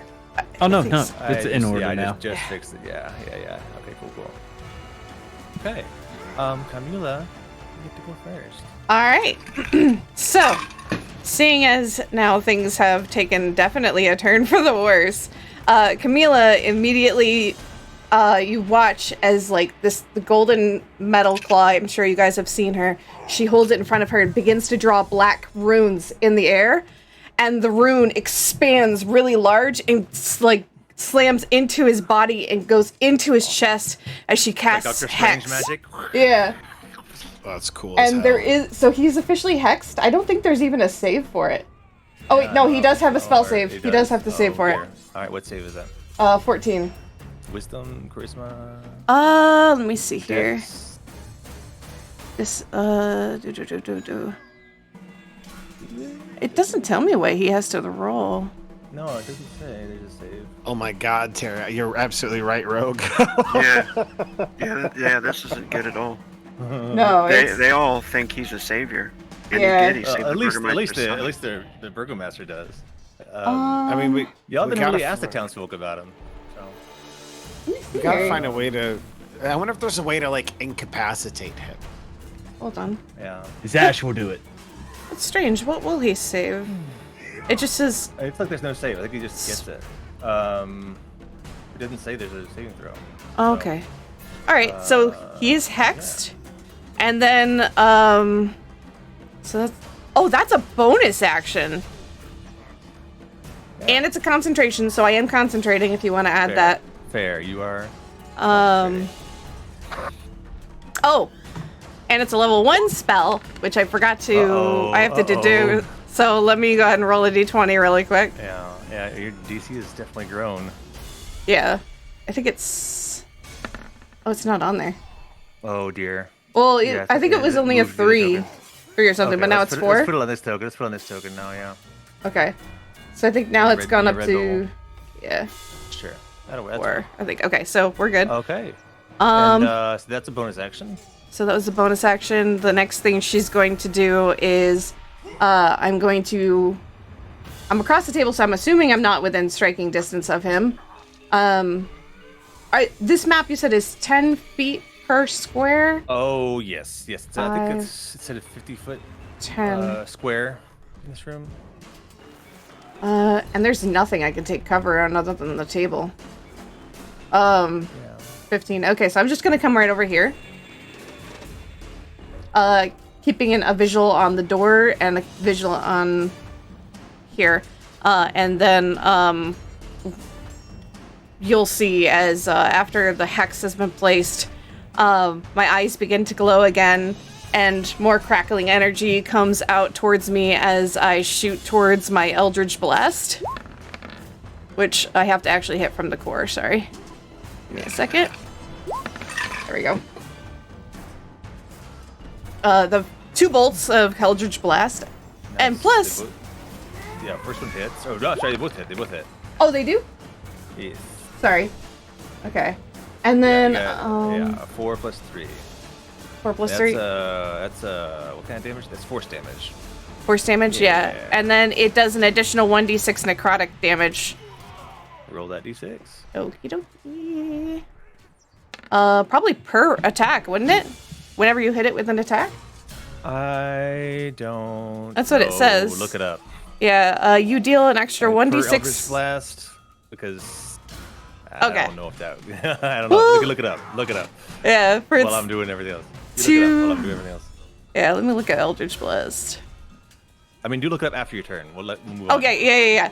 Yeah. Yeah, then so it'll just be the damage plus an additional 4 damage. Gotcha. Yeah, look it up to see if he should take it twice, or yeah, Paul. Yeah, I'll do it, but yeah, that's my turn. Okay, so the first thing that Paul is, he doesn't want to kill this guy, even though like he just sees him as corrupted. And now I think things are kind of like starting to like connect for him. At first he thought, so inwardly this is what's going on. At first he thought this guy's an angel of Lathander. Mm-hmm. And so as a result, that must be why he's able to talk to Lathander. But now that all of this is going on, he's thinking somehow this guy's gotten corrupted, and then the next thought comes, which is he can't speak to Kelemvor. So who is speaking into this angel's mind on behalf of Lathander? Because it's not Lathander. Yeah. And so, so I'd like to roll a religion check to gain knowledge about Lathander, or to essentially ascertain how much I know. Go ahead. Roll a religion check. See what you know. This will be a free action too. So. Okay, and then I figured it could kind of like. Yeah, I mean you're right. Like, it feels like. I mean he's the real deal, but he's just been kind of warped by this place, just like everything is.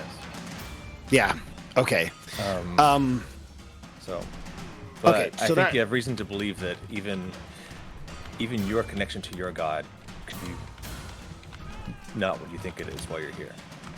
It's kind of mess with your head, I think. So. Gotcha. Okay. So, Paul is going to. What is going on with my Roll20? I don't even understand anymore. This is weird. It's like I have to reload real quick. So, Paul is going to cast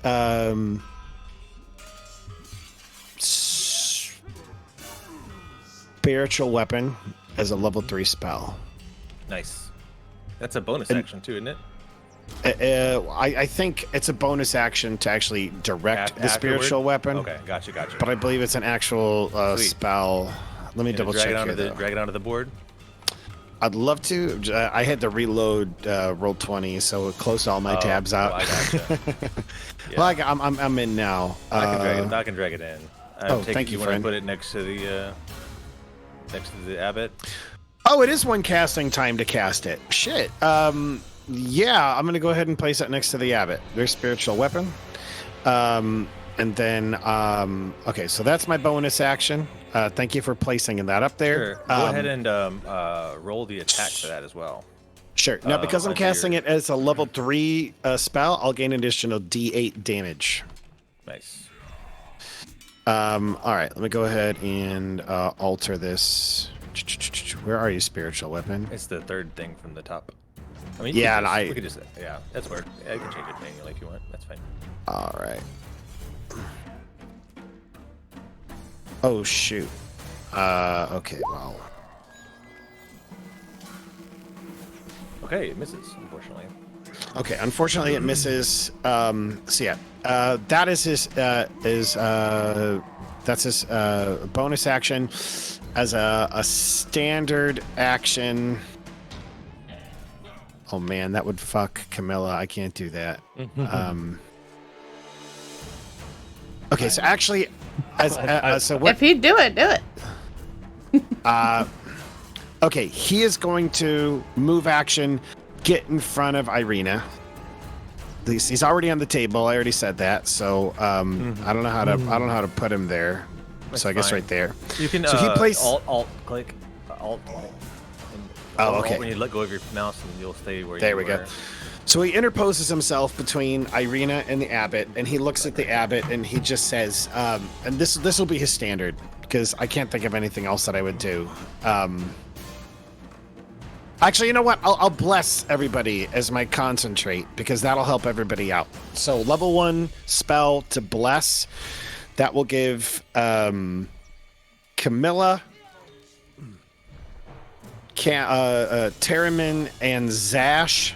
That will give you guys 1d4 when you try to attack.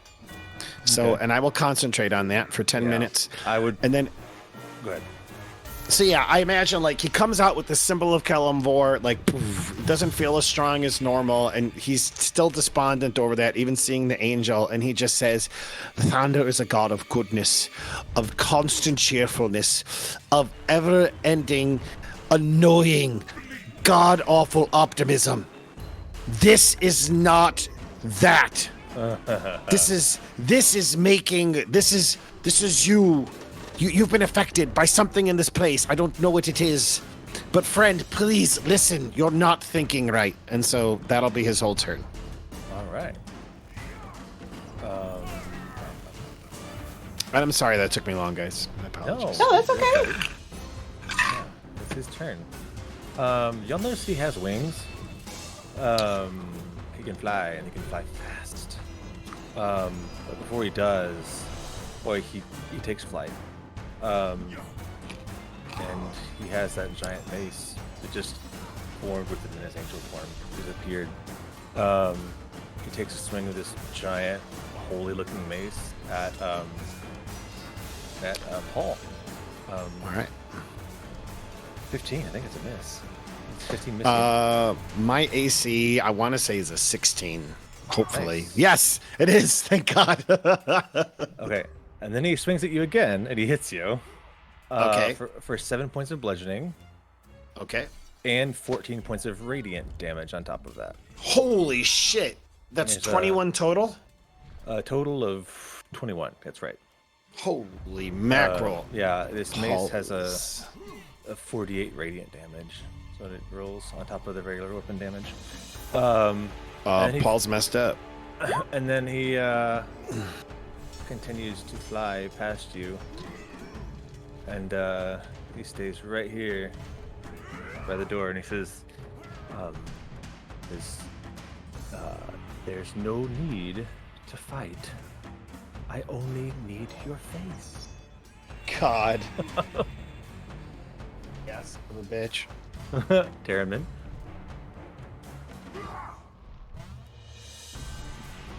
Does it take an action to pull my shield and sword out? No. Well, no. I'll allow it as part of your movement, I suppose. Also, Okay. DM, quick note. While he is hexed, he has disadvantage on all dexterity checks. I saw that. Thank you. Oh, okay, I just want to make sure. No, yeah. You can remind me Uh, when the time comes. I think when Terramyn does that, his hood probably comes off too. He looks like a zombie now. He's ready to go. I have no face to take. I don't want your face. It's hideous. I You can would have never my marry face. you. What'd you say, Chris? I needed to roll a constitution check to see if I lost Oh, bless. shit, you're right. You still But got it. I did not. Yes, I'm Yeah, good. Still got it. Still got it. Jeez.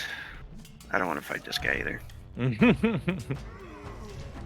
Hey, yeah, Camila heard him. I do want to use something. I think I'm a Were you noob at down? this. Were you down hit points? Since you have 48 out of 54. Yeah, I don't know why I'm. I'm trying to think when you would have taken Yeah. damage. Let's go ahead and top you off. I can't think of any reason why you Scared to fight the werewolves without Bear Zash. All right, so if I can use what is this called? Divine? No. Harness divine power. No, that's not it either. Tenets of vengeance. Sorry. There it is. There it is. It's called. I'll post it up there. Channel Divinity Vow of Enmity. As a bonus action, you can utter a vow of enmity against a creature you can see within 10 feet. You gain advantage on attack rolls against the Hell creature yeah. for 1 minute. Hell yeah. And then I will try to smash him with the Warhammer. Oh, I got a vicious rapier now. Oh shit! Don't forget, But you I don't also know what get the that damage is. D4. I don't know what the damage is on that vicious rapier. I want to say it's a Um, 1d6. It's You should be able to look it up in the compendium and drag it in. 1d8 1d8. piercing.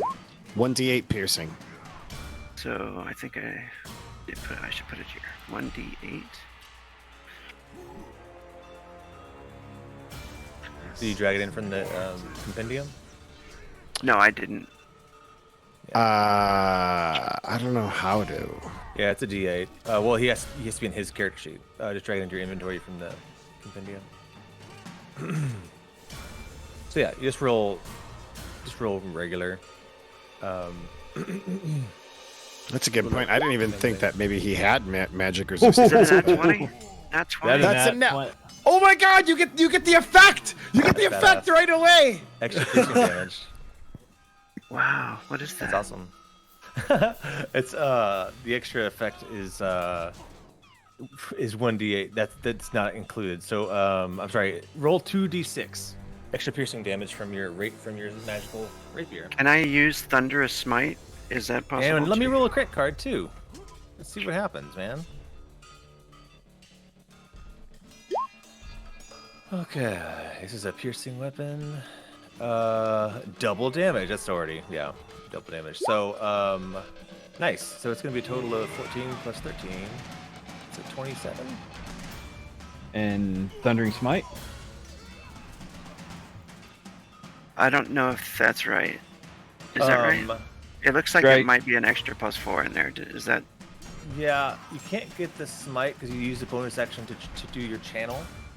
So you don't get 2 bonus actions in this round. Okay. You can save it. Okay, for next cool. round. So 13, It 5, takes 6, 7, 20, 8. 27, right? Maybe that is right. I'm not sure. What are you counting?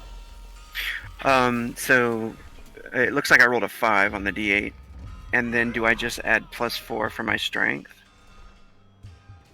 Oh, it's for the plus damage? 8. The damage is included. Yeah, the damage is rolled. Okay, This is 1d8 so plus your 13. strength. It's already all there. Okay, so 13 plus 7 is the 2d6. That's 20. Is it both of those doubled now? 20, 40 damage? Yeah, I should take double the piercing damage too. So, yeah. Minus 40 another damage. 7. Damn. I don't think I'll ever. Well, I'm sorry. The 14 at the top is already doubled. It's your it's regular crit damage. So, yes, I got it. It's 14 plus 14 is 28. That's how much you took from that crit. 28, and then the extra 7 is the 2d6, or. Well, that included the 7 times 2. Oh, okay. So, it's 14 plus 14. Sweet. Yeah. He will shout to him.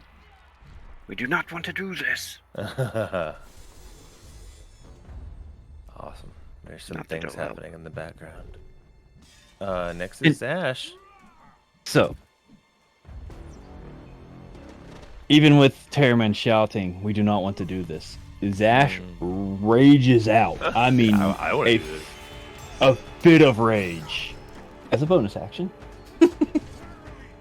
And he latches on with his teeth to what's this chick's name? Basilka.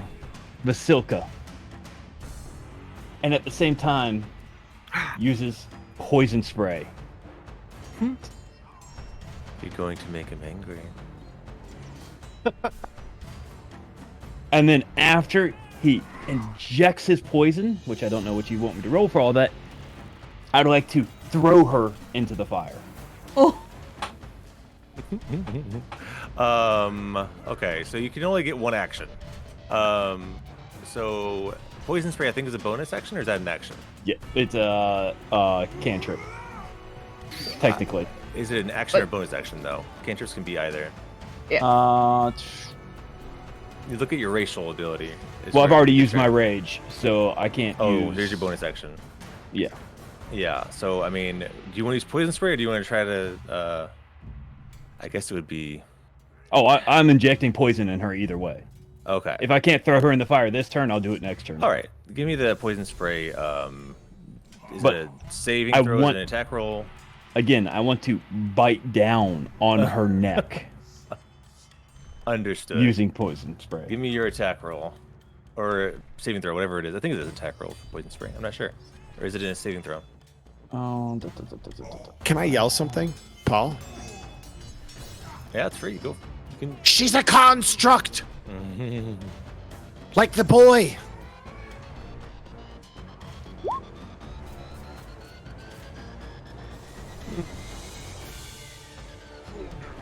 All right. So is it a con saving throw? Yes. All right. Let me see. Do I have it here? As you bite into her, she screams in horror. But she takes no damage. As you learn, she's immune to poison. Oh, well, look, there she is. The Silka Scream. All right. As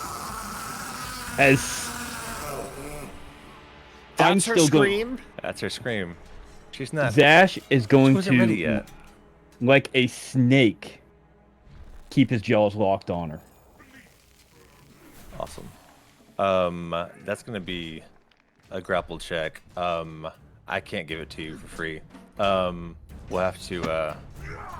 Okay, go ahead and do it. We'll do it as a contested strength check. 22. Nice save. I also rolled a 22. So I think as she was rolling against your attack, that she passes your DC that you set. You're not grappling her yet, but next round, if you wanted to do it again, you can throw in the fire. That's a pretty sweet idea. You know what? It's her turn now, and you attacked her. God, she does so many things. She screams out in that horrible sound, and she attempts to flee. You get an attack of opportunity, Zash. So mootly positively. I will do my hand axe with my rage damage. Did you do an attack roll? I don't know why I didn't roll an attack. I just rolled damage. That's weird. Let me try this again. Nice. That's strange. Not doing attack rolls. Let me one more time. There we go. An attack roll, and it's a hit. The first Plus, damage was, plus 2 rage damage. yeah, first attack was 6 points of damage, which she. You had a +1 axe, right? Yeah. Great. She takes that damage. 6 points of damage to her. As the Plus Abbot 2. screams out, it was like 4 + 2 is 6. So But I two get from your rage first. damage. Rage is Actually, included in the 2 above. I didn't click rage. It's there. Okay. It's 4 from the damage and 2 rage. Okay, and the Abbot just screams out, she's like, Vasilka, no! As she will dash for her next round. She's like, run to safety. 5, 10, 15. Oh, we can't do that. 5, 10. Sorry, she was here. No, 5. Fuck. I just want to keep track. 5, 10, 15, 20, 25, 30. Camila, if you have a melee weapon, you could attack, but I don't. it's up to you. Yeah, she's standing right next to. Unless I can slap her with my book. You could 15, you try that arm effect. No, I'm not Use gonna do your that. action like that. 30, 35, 40, 45, 50, Yeah. 60. Abbot's also By my calling for help, calculation, right? she could only make it about right here, and that's if you allow her to run through a chair. She was here, right? She's right here. 5, 10, Right. 15, 20, 25, 30. 5, 10, 15. I'm sorry. 10, 15, 20, 25, 30. I thought diagonals sh- counted as every other beam. Every other diagonal is a free 5-foot square. So I would let you move the same way. I'm not trying to cheat you. Okay. Cloven. If you move pure diagonals, it racks up quickly. But if you do diagonal every other square, it's only 5 feet each movement. All right, he screams for help from more of his people, and you hear some movement upstairs. That guy with the crab claws coming. Camila, how can I treat him? Okay. So, hearing him call for help, this isn't good. You guys will see as she leans up against the wall and her head lolls down, and once again her eyes begin to bleed black, and as more and more black comes and covers her entire body, it begins to crack and like distort, and you can hear limbs snapping as she once again takes her form of dread. to ain't watch right. this happen on the stream. It ain't right. Oh, Tell I you forgot that to. It ain't right. I forgot to swap the. I usually have it ready. Anyway, I'll swap it when it's not my turn. But once she takes her form of dread, I think I need to roll a d10 because she'll get an extra, or it's a Extra hit points, right? yeah. She gets. I'm looking at the wrong thing. 1d10 plus my warlock level, which is 3, because it's a warlock level, not my actual level. Right. Okay. So d10. It's not great, but it's 5 extra temporary hit points. Sure. 3 hit points. Yeah, I'll still take it. This dude hits hard. Yeah, he does. Let me see here. And then after she takes form of dread once again, like she skitters. So that was 5. There's 10, 15 in like a bit of a protective stance on the floor, somewhat around Irina and Pall, kind of like keeping an eye out for anything that's on the way. And then once again, the zombie hand, like ethereal zombie hands, come out from the ground and shoot towards the two blasts of Eldritch Blast. I did also see that it does deal D4 per blast because Per blast? each one Ooh. Yeah, I'll deals take an the attack. D4. Got it. All right, so I don't know if you want me to roll the D4 for the last one or. Oh, if you... sure. Go ahead. Go roll Okay. a D4. See if you roll higher than 4. I do not. All right. I'll give him 2 There. hit points back. It's okay. All right, so let me go ahead and roll the first Eldritch Blast, or just the Eldritch Blast. Remember, oh my gosh! Do you count both of those? Yeah, I mean it does roll technically twice, but. I was about to say you have a D4. Oh yeah. I still don't think it would make a difference. I agree. Alright, natural 1's a natural 1. Yeah. Where did that Don't come we have from? bottle caps here? Oh wait, do I have? Okay. That Oh, one no, I doesn't don't. count. Nothing happens. So, because it wasn't elemental, an elemental will show up if you just cast with elemental damage, but that's not technically elemental damage. So nothing happens. Okay. Just a shitty failure. All right. Is that just the first Wow. roll, or is it both rolls? Yeah, that could have been crazy. Yeah. So encouraging. That's the first yeah. roll. That's first Your roll. Okay. attack, right? Yeah, that was the first attack. I get 2 beams, and it should be also +4. Which that one finally, that was a good one. Here we go. Here we go. And then baby. Look at a magic crit. These- Quadruple damage. these are towards For the reals? abbot. That's what it says. So we'll take what you roll and we'll double it, essentially. Double it? Yeah, so you roll 14 plus the extra D whatever for the curse, for the Yeah, for hex. Hex, it is D6. D6. Oh, you should have rolled a D6 instead of a D4 earlier. That's my bad. I should Oh. roll a D4. Okay. Roll a D6 2 times. Okay. I appreciate that. Thank you, DM. Yeah, sure. That's got the same thing, but that's Another okay. 3 damage. Minus or plus 3 more. Yeah, I took 3 more hit points from the last one, and then he rolled another 2. Gotcha, another 2. But that 2 is gonna be doubled, so we've got 14 plus 2 is 16 times 2 is 32 points of damage. And force damage, he's eating it up. He's getting beat up by all this damage you guys are throwing at him. All right. That's it for you, right? Yep, that is my turn. That's right, because you get your form of dread going. Paul, still concentrating. All right, Paul's still concentrating. Everybody take that.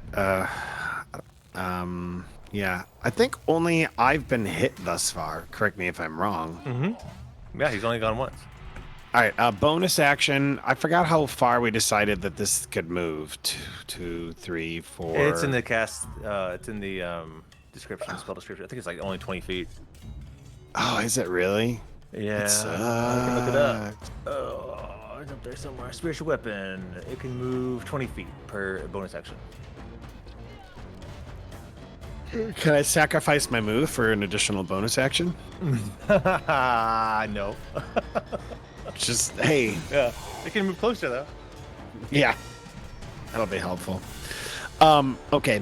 Then yeah, I'm going to 5.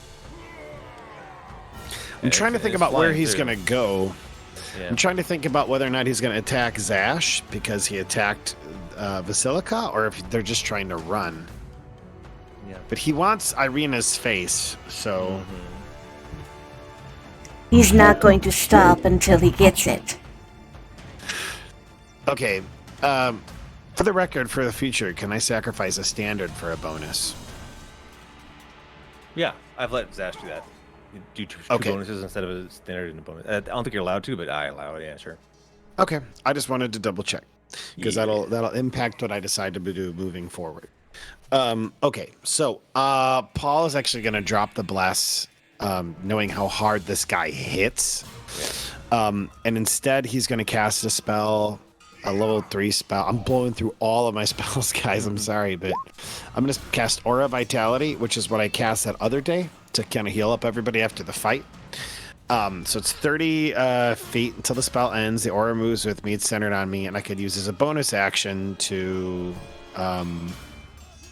cause one creature in the aura to regain 2d6 hit points. So I am going to use that bonus action right away to spend it on me to heal. So that's 7 hit points. So I'm up to 27. I feel like that's going to come in handy, which means I can't move the spiritual weapon because I used my bonus action on that. Paul is going to be dumb and get in front of Irina again because he doesn't want anything to happen to her.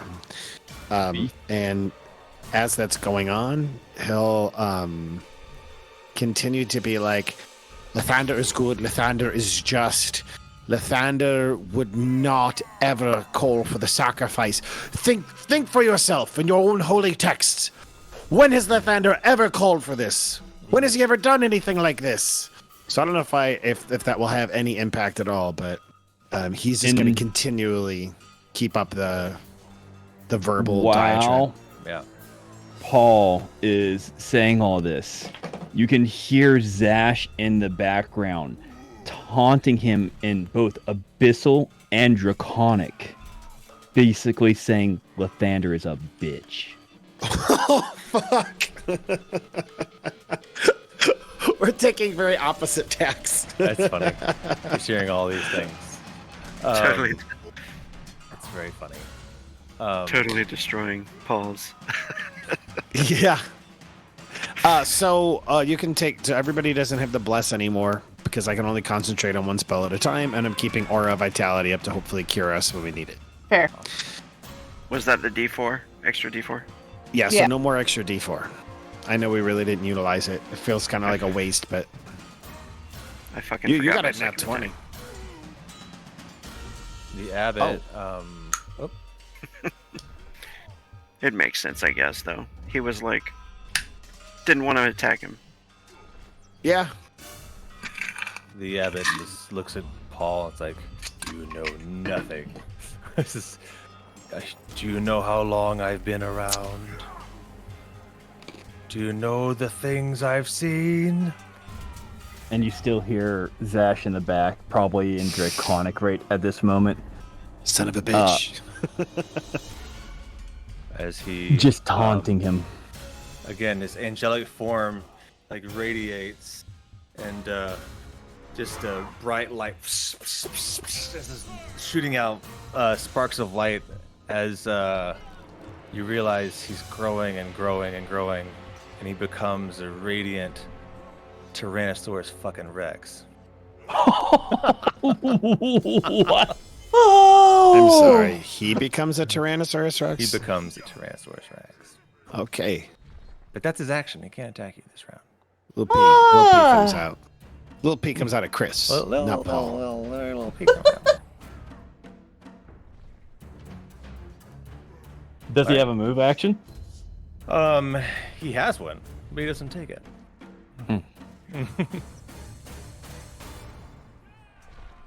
Which means he's gonna beat Rogue sitting there with his jaw down because he knows what's coming. Hey, where did we fall on me using radiant energy to heal him, by the way? Is that cool or no? That's funny. I mean, you could heal him with regular healing magic. We decided, yeah. Okay. Yeah. Hang in there, Rogue. He turns into a dinosaur? Yeah, he turns into a giant dinosaur. He is just Holy towering crap. over you now. You're like between his legs right now. Yeah, I'm sorry. I should have advanced the initiative tracker. I think we might finish this round and call it a night because it's that time that we said we would end. Yeah. So. Yeah. Sure. But this fight. Oh. Can he move to here so he's not like under its feet? Yeah, you can move. You can just take a step out for sure. He'll and then he'll shout to the others, "We should probably get out of here." How do we get Zash just roars back at this dinosaur to you hearing this.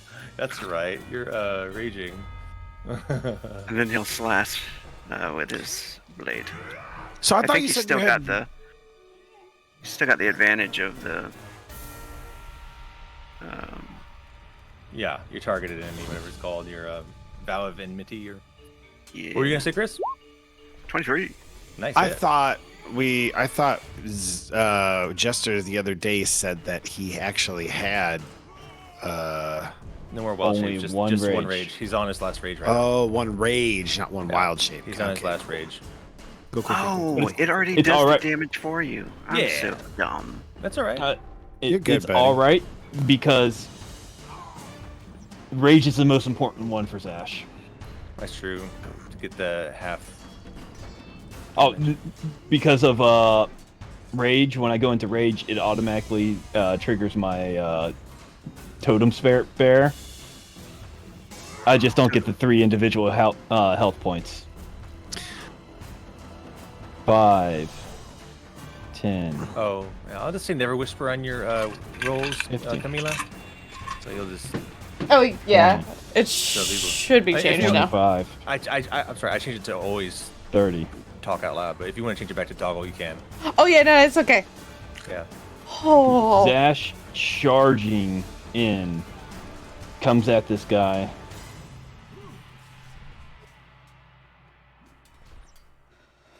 And Dino roar. You know what's In crazy? He can still talk in his dino form.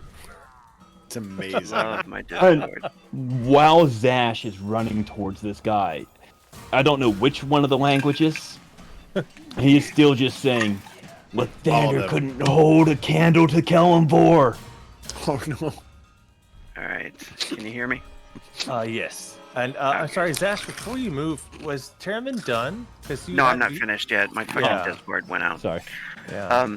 So when I did the stab, can I do the Thunderous Smite as well? Absolutely. Or Absolutely. Yeah, that'll be your bonus action for this round. Because you couldn't do it Okay. last round.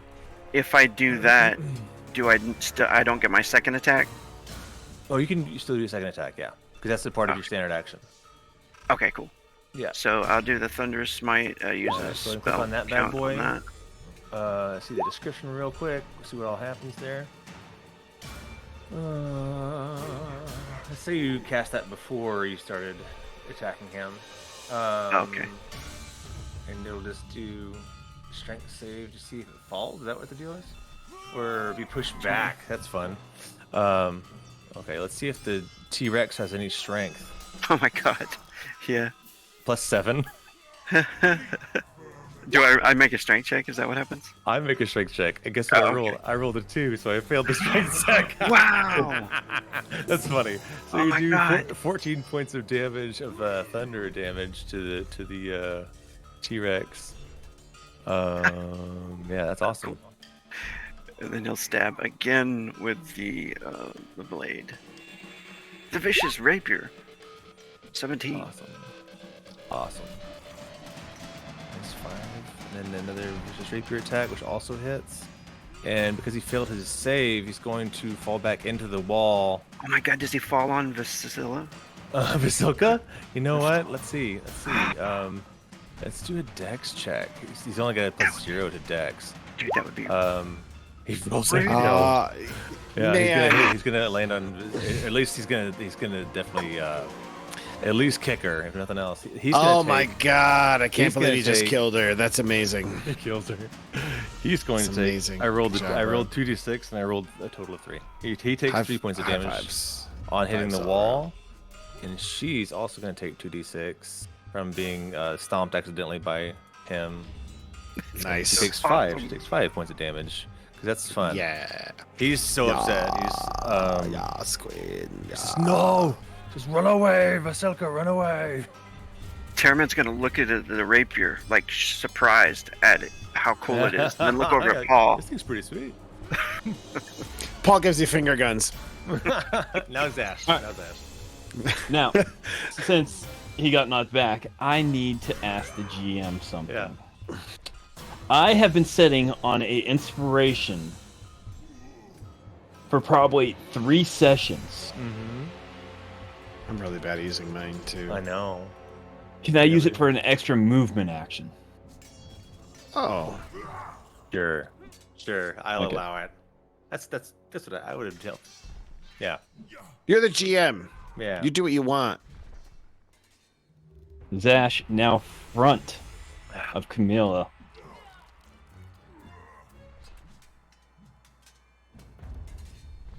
Uses all his attacking power.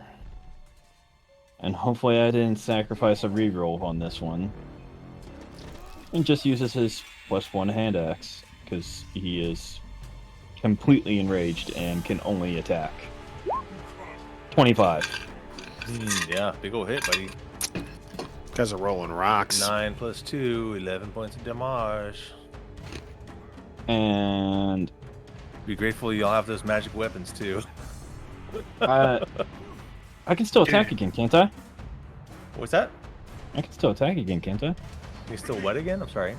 Attack. If you have extra attack as a class feature, I'm not sure you do. No. We have been rolling really well. Yeah. Yeah, I mean, and the dinosaur's not hard to hit. It's got an AC of 13, but it's got all the hit points. and stuff like Yeah. It means we have to keep going because And it's gonna otherwise bite. we'll lose our hot hands. Yeah, I feel the same. Just a little bit more. Just a little bit more. Can we get an extra 15 minutes? that. Oh, it's up to you guys. I'm down for another round of killer. But... I want to. I'm down. Are you? You do are. another round? Are you guys alright? I'm good. It's up to you. I'm not convinced it's going to be over in another round, but No. you guys are welcome to. Try. Yeah. Oh. I think I'm gonna hold Wait, on to maybe- this card. I I have a card. What you have in your hand? All right. We'll see. You'll see. All right, Vasilka. If we is, speed round it. Again, Vasilka is just terrified and running away. Would a dinosaur Gross. falling on her knock her down prone? Point of order. Was the door open? And would it require an action to open? It would not. It would be an interaction to open the door. That's a freebie. Damn it! You made me lose my count. 10, 15,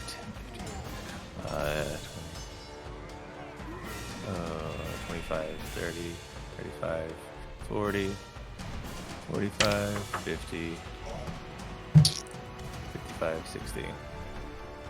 She's running away, making those horrible sounds as she runs. Oh my god. Okay, and then where are you? Homeboy comes running down the stairs. This is my domain. Yikes. Okay, he has the two-headed feature, which does not help at all in this particular moment. Dino Abbot. What's that? Dino Abbot. Yeah, Dino Abbot. That's great. Yes. Yes, Mr. Abbott, I'm so sorry. I'm here to help. He runs down the stairs. Oh, wait. He can no longer use the Celestial Club because he has tiny little like, T-Rex arms, right? That's very true. When he shapeshifted, he's not wielding the club anymore. Yeah. You just have to worry about the bite from Yeah. the T-Rex. That's all.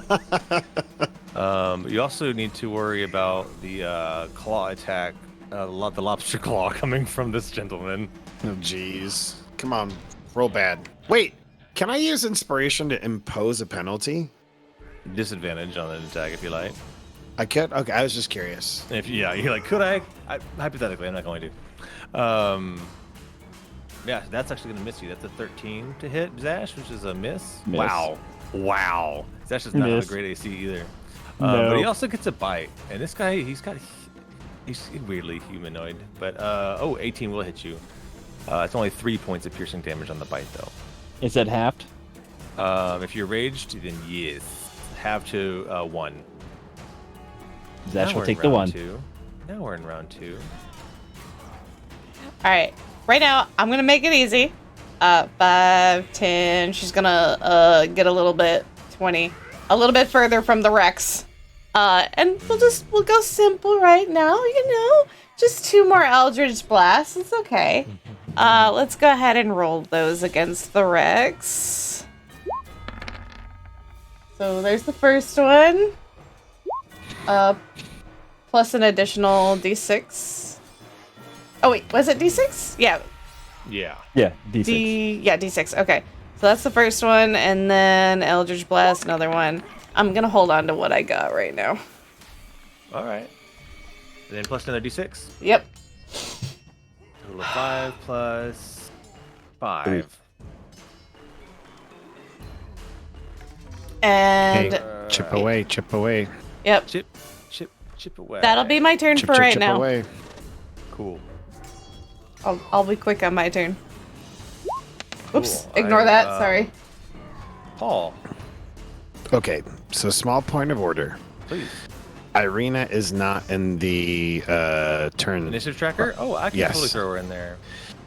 and I'm Sorry wondering about that. if. No, it's okay. I didn't want to Throw her in interrupt you there. earlier. Throw her in I'm there. wondering if she could have had a turn next turn, as Paul would have been said something to the effect of like, Oh, she Get to I the- rolled a get- 1 on our initiative. "Get to the back wall, get to the back wall," just like trying Alright, to get her she would out of do the that. way. She would have been able to do that safely. She'll probably hide by the fireplace, I guess. Feels the safest behind the table and the wall. Okay, with this guy being a T-Rex now and unable to fly, Yeah. Fair. Okay. Bonus action 1. 1, 2, 3, I just added her to the initiative tracker. Where is she? 4. Oh, there she is. Yeah, I see her. She's under Vasilka. Cool. Yeah, there she is. Great. So that's the spiritual weapon bonus action, and then for my second action, which will also be a bonus action, I'm gonna do a 2d6 healing on myself. 4. Awesome. Fantastic. Okay. So Love yeah, the healing. Paul does that, and then with a move action, the dinosaur is probably really freaking huge, and I think he goes to stand up on the table to make himself bigger, or at least feel better. So he's still like way shorter. Yeah. And then maybe he like takes a page out of Zash's book, and he's like, You "Ah!" know what? You should be grateful for that pushback with that smite, or else he would have taken an attack of opportunity on you and taken a big bite out of you. Oof. But because of that pushback, he couldn't reach you. Oh man, I have no doubt. So, so he'll just continue to be like, "This is not." He just keeps hammering it away. Like, this is not Lathander. You are you're somebody speaking lies into your head. Yeah. Just keeps hammering it away. And Zash is still screaming in Draconic. Lathander's nothing. Do I understand Draconic? Because I want to I don't know think you do. I don't think you do. if Paul knows. I mean, you tell me what your language you know, but I don't think you do. Yeah, I don't think I do either. But the Abbot does. I know common, deep speech, gnomish, and undercommon. Yeah. The Makes Abbot's sense. also really smart. Really I know. wise. Druidic, Draconic, Common, and Abysmal. It's abyssal. I know. It just annoys you guys every time I say it wrong, so I stuck It to does. He's going to take a few steps forward. Thanks. He's going to. Again, he's really smart. He's going to take a bite at Terramyn.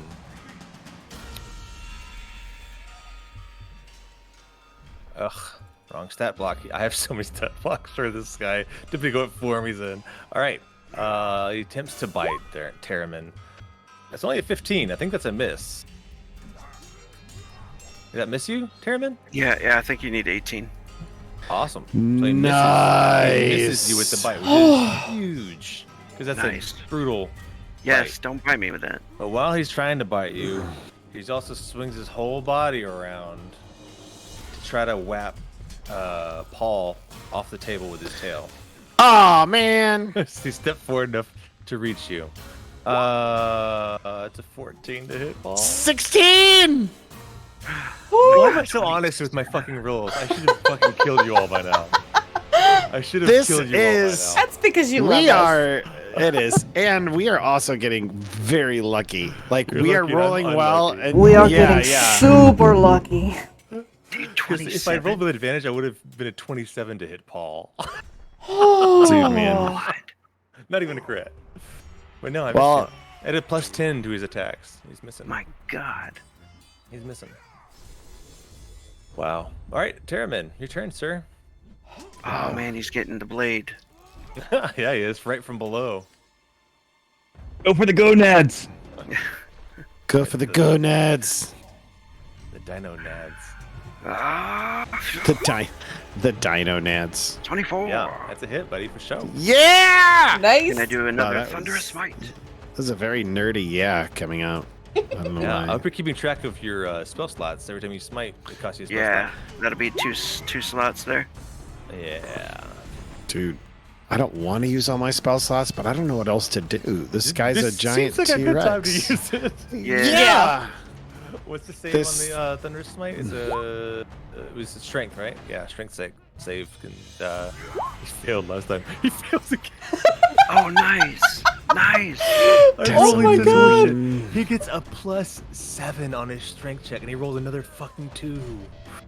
Oh, we So are that getting means- so lucky. That means he got a 9, right? Yeah, Oh yeah. Total 9. Oh, That's the second time he rolled a 2 on that save, and then he just rolled a 2 to attack, and he's fucking eating shit right now. Back against the amazing. wall. It must be Zash's. It must be Zash's threatening and his shit talking. He's like shaking it off. He knows not to attack him. He's like, he's raging. You can't hurt him. Attack the others. But he can't attack the others. He's missing everybody. I do love it. have extra attack. Do I have to move here? Yeah. Or would I just attack Yeah, while you he's have to move to attack him now because you pushed him back for your first attack. Yeah. 26. 26. Jesus Christ! Jesus Christ! Nice. Dude, get Can I him, Rogue! Get him! Can I use my third spell slot? I don't know that you can use another bonus action because Okay. Yeah, that's good. Good point. unless you have an action. Oh no, you already used an action to attack, so no. No, that's good. You can only smite That once makes per sense. round. Makes sense. Awesome. Man, that's fucking rapier. What? Awesome. All right, sweet. Zash. Hang on. Zash really wants to do something cool again. There's something happening that you don't see right now. That's fine. Zash really wants to do something cool again. Hopefully it's him thinking about his life decisions. No, not at all. Because Zash wants to use his movement action to climb on the back of the T-Rex and bury his axe into the back of the skull. You said that That's cool. the Abbot gets disadvantage on dexterity checks. Yes, while he is hexed, and I have not broken concentration yet. Right? He's still hexed, and so he'll get disadvantage on this dex save real quick. Can I do it versus my strength? No, you're not involved in this particular action. There's something going on that you can't see on the initiative tracker. Are you fucking kidding me? Oh my gosh. I rolled a 2 in the dex save. Fuck my life, dude. But I have been there. I have been there as the DM. It makes sense because he's a giant fucking dinosaur. But what happens? This is interesting for you guys to witness because you are in the middle of this fight with a giant dinosaur. He gets pushed back by another thunderous smite, like pushed against the wall, and out of nowhere, actually from upstairs, a bolt of lightning goes through the room, goes right by Zash. It just goes in a straight line from the stairs, diagonally, really close to Zash, but does not hit Zash. It does hit the dinosaur and his little friend for 25 points of damage to the dinosaur. Wait. A lightning bolt comes from upstairs that hits the dinosaur? Upstairs, it hits the dinosaur. Yeah. The dinosaur takes 25 points of damage, and the little dude who saved only takes 12 points of damage. I mean, am I the only one that's confused about where the lightning is coming from? Do we have another ally in here? It seems Somebody's to taking their chance. come from upstairs, like halfway up the stairs. Yeah. Zash Somebody. still wants to climb on this thing's back and smack it in the back of the skull with his axe. Zash. All right, go for it, buddy. I bet, man. So, since he's knocked down, do you want me to do anything to actually climb up on top of this guy and smack him in the back of the head? He's not. Is he knocked down? Is he pushed back in? He's not prone, is he? Oh, yes, he's Well, knocked prone. You're right. It does say knocked prone if he fails to save. I messed up earlier.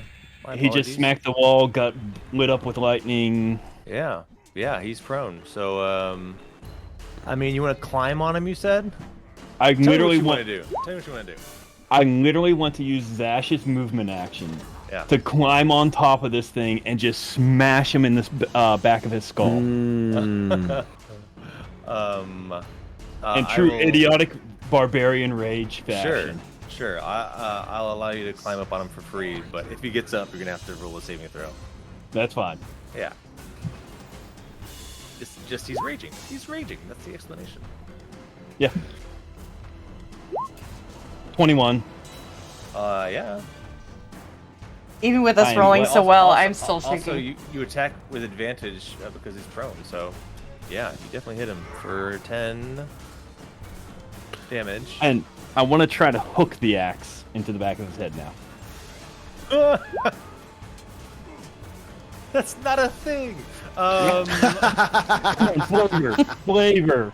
Yeah, I know. It's yeah. It doesn't have to be mechanical, but Zash wants If to you want, drive yeah, it in. you lose your axe. He has your magical axe from now on. Now, if he wild Worth shapes and it. gets stuck in his skin, then he gets his now.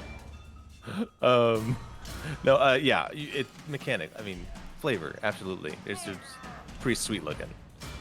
He's crying out. You can tell that the As Dino Zash Abbot is hurt. drives this thing into his skull.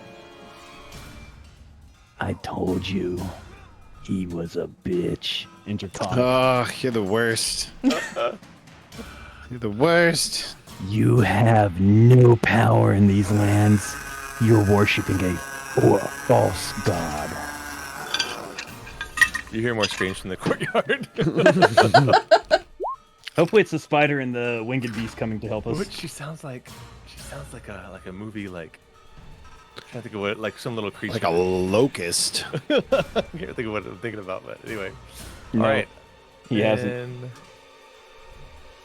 this guy acts, and his character sheet is around. So many character sheets.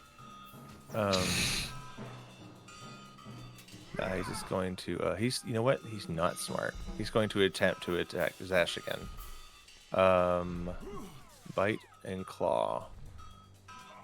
I wish I could lie to you. A 6 and a 7. What I rolled. Oh, wow. And that's Cloven's Zash. attack. Cloven, I think at this point, is terrified. And he might turn around and try to run away, realizing he can't hit you. Yeah. Zash looks up at him as his swings miss, and just, oh no, speak with animals wouldn't be good anymore. Still in He's a humanoid. still in draconic. You know, he turns around to run away. Next. Terramyn and Zash both get attacks opportunity on this guy as he tries to run away. Okay. Oh shit. On the dinosaur? On the little guy, little guy's trying to run away, realizing he's just terrified that he can't hurt 15. you guys. Yep, that's a hit. And you're raging, so that does a lot of damage. Oh man. Dang. If Terramyn wanted to take an attack of opportunity, that is.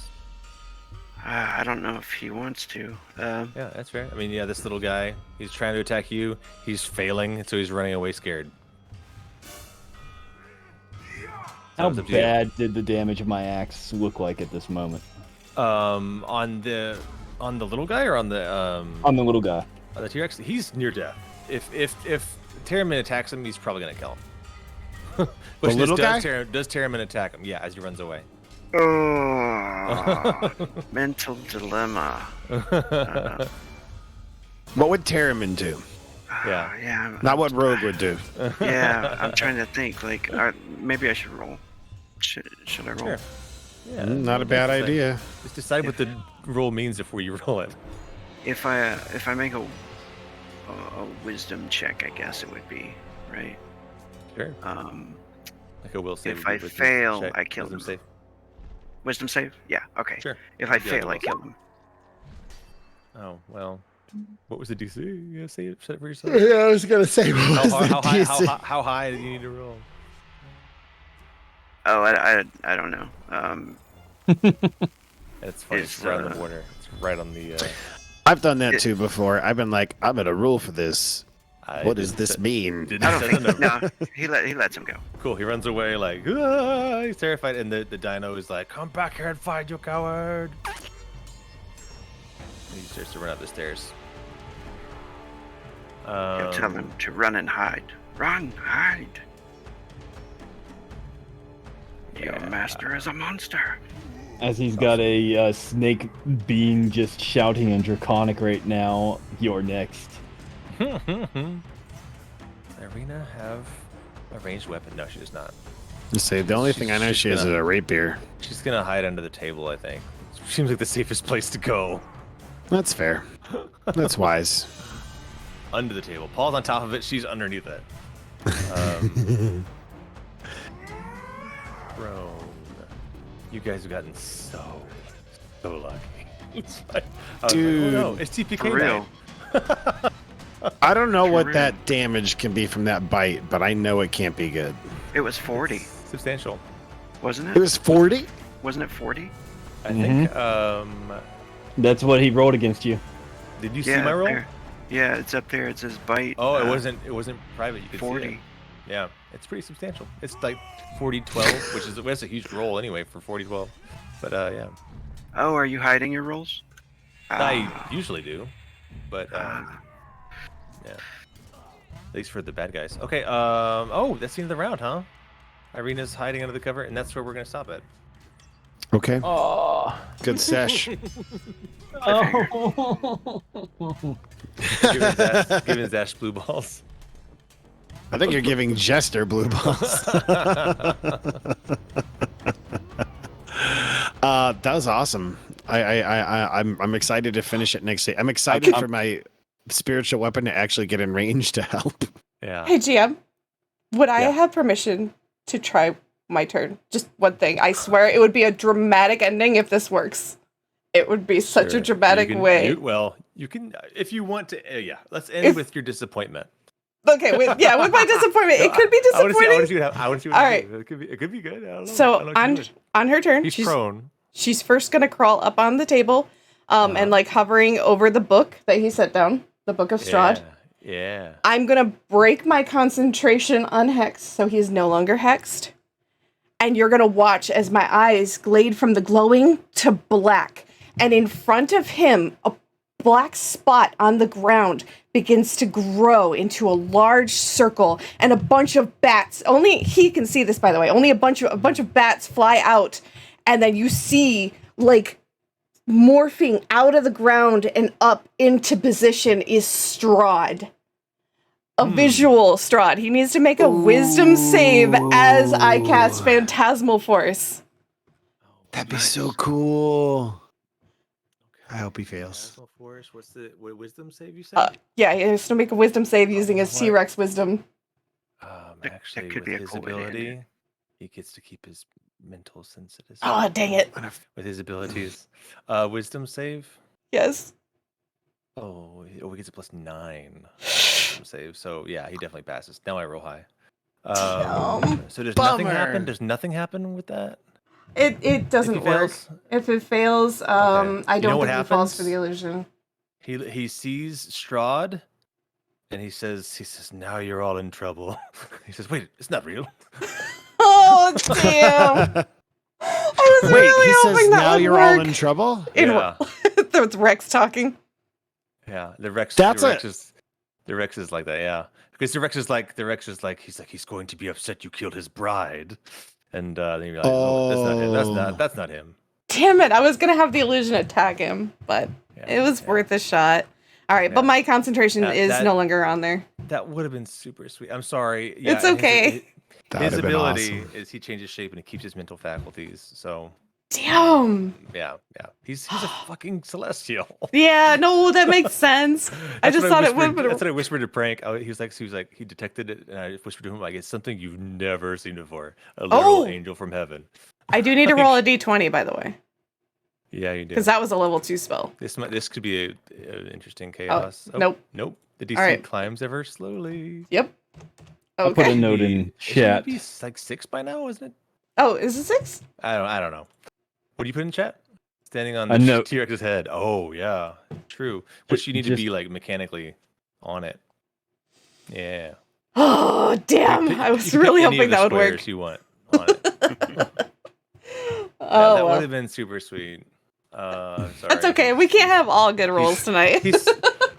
Yeah, and I can't have all bad rolls apparently. Wow. Dude, like that too. Afterwards, you're gonna have to tell us what the CR on this guy was. Yeah, it's gonna be fun to tell you how all this, could have gone. I like that rapier. I gotta go though. Thanks very much. Thanks, guys. I had fun. Yeah, it was a lot of fun. I'm still like shaking, like, oh my god, this could go. How bloody is the T-Rex? What's that? How bloody is the T-Rex? It's hard to tell. There's hit points everywhere. He's hurt. He's down to less than half. So, But if it's anything like Zash, guess what? Good night, y'all. Have a good night. Have a good one. Night, everybody. Oh, Everyone have a good evening. When we beat him out of T-Rex mode, he gets another health pool. No! He probably goes back to his other health pool, but I don't know. If it's anything like Zash. Yeah. Well, anything. Good night, everybody. Yes. Have a good night, everyone. Thank you so much for joining us on this crazy fight. Thank you, by the way, for hosting this fight. This was amazing. Like, I'm still, I'm feeling really hot. Like, oh my god, this could turn drastically very quickly. But keep an eye on the channel. I'm going to post this VOD up there when I can. And I hope everyone has a great night. Good night. Night.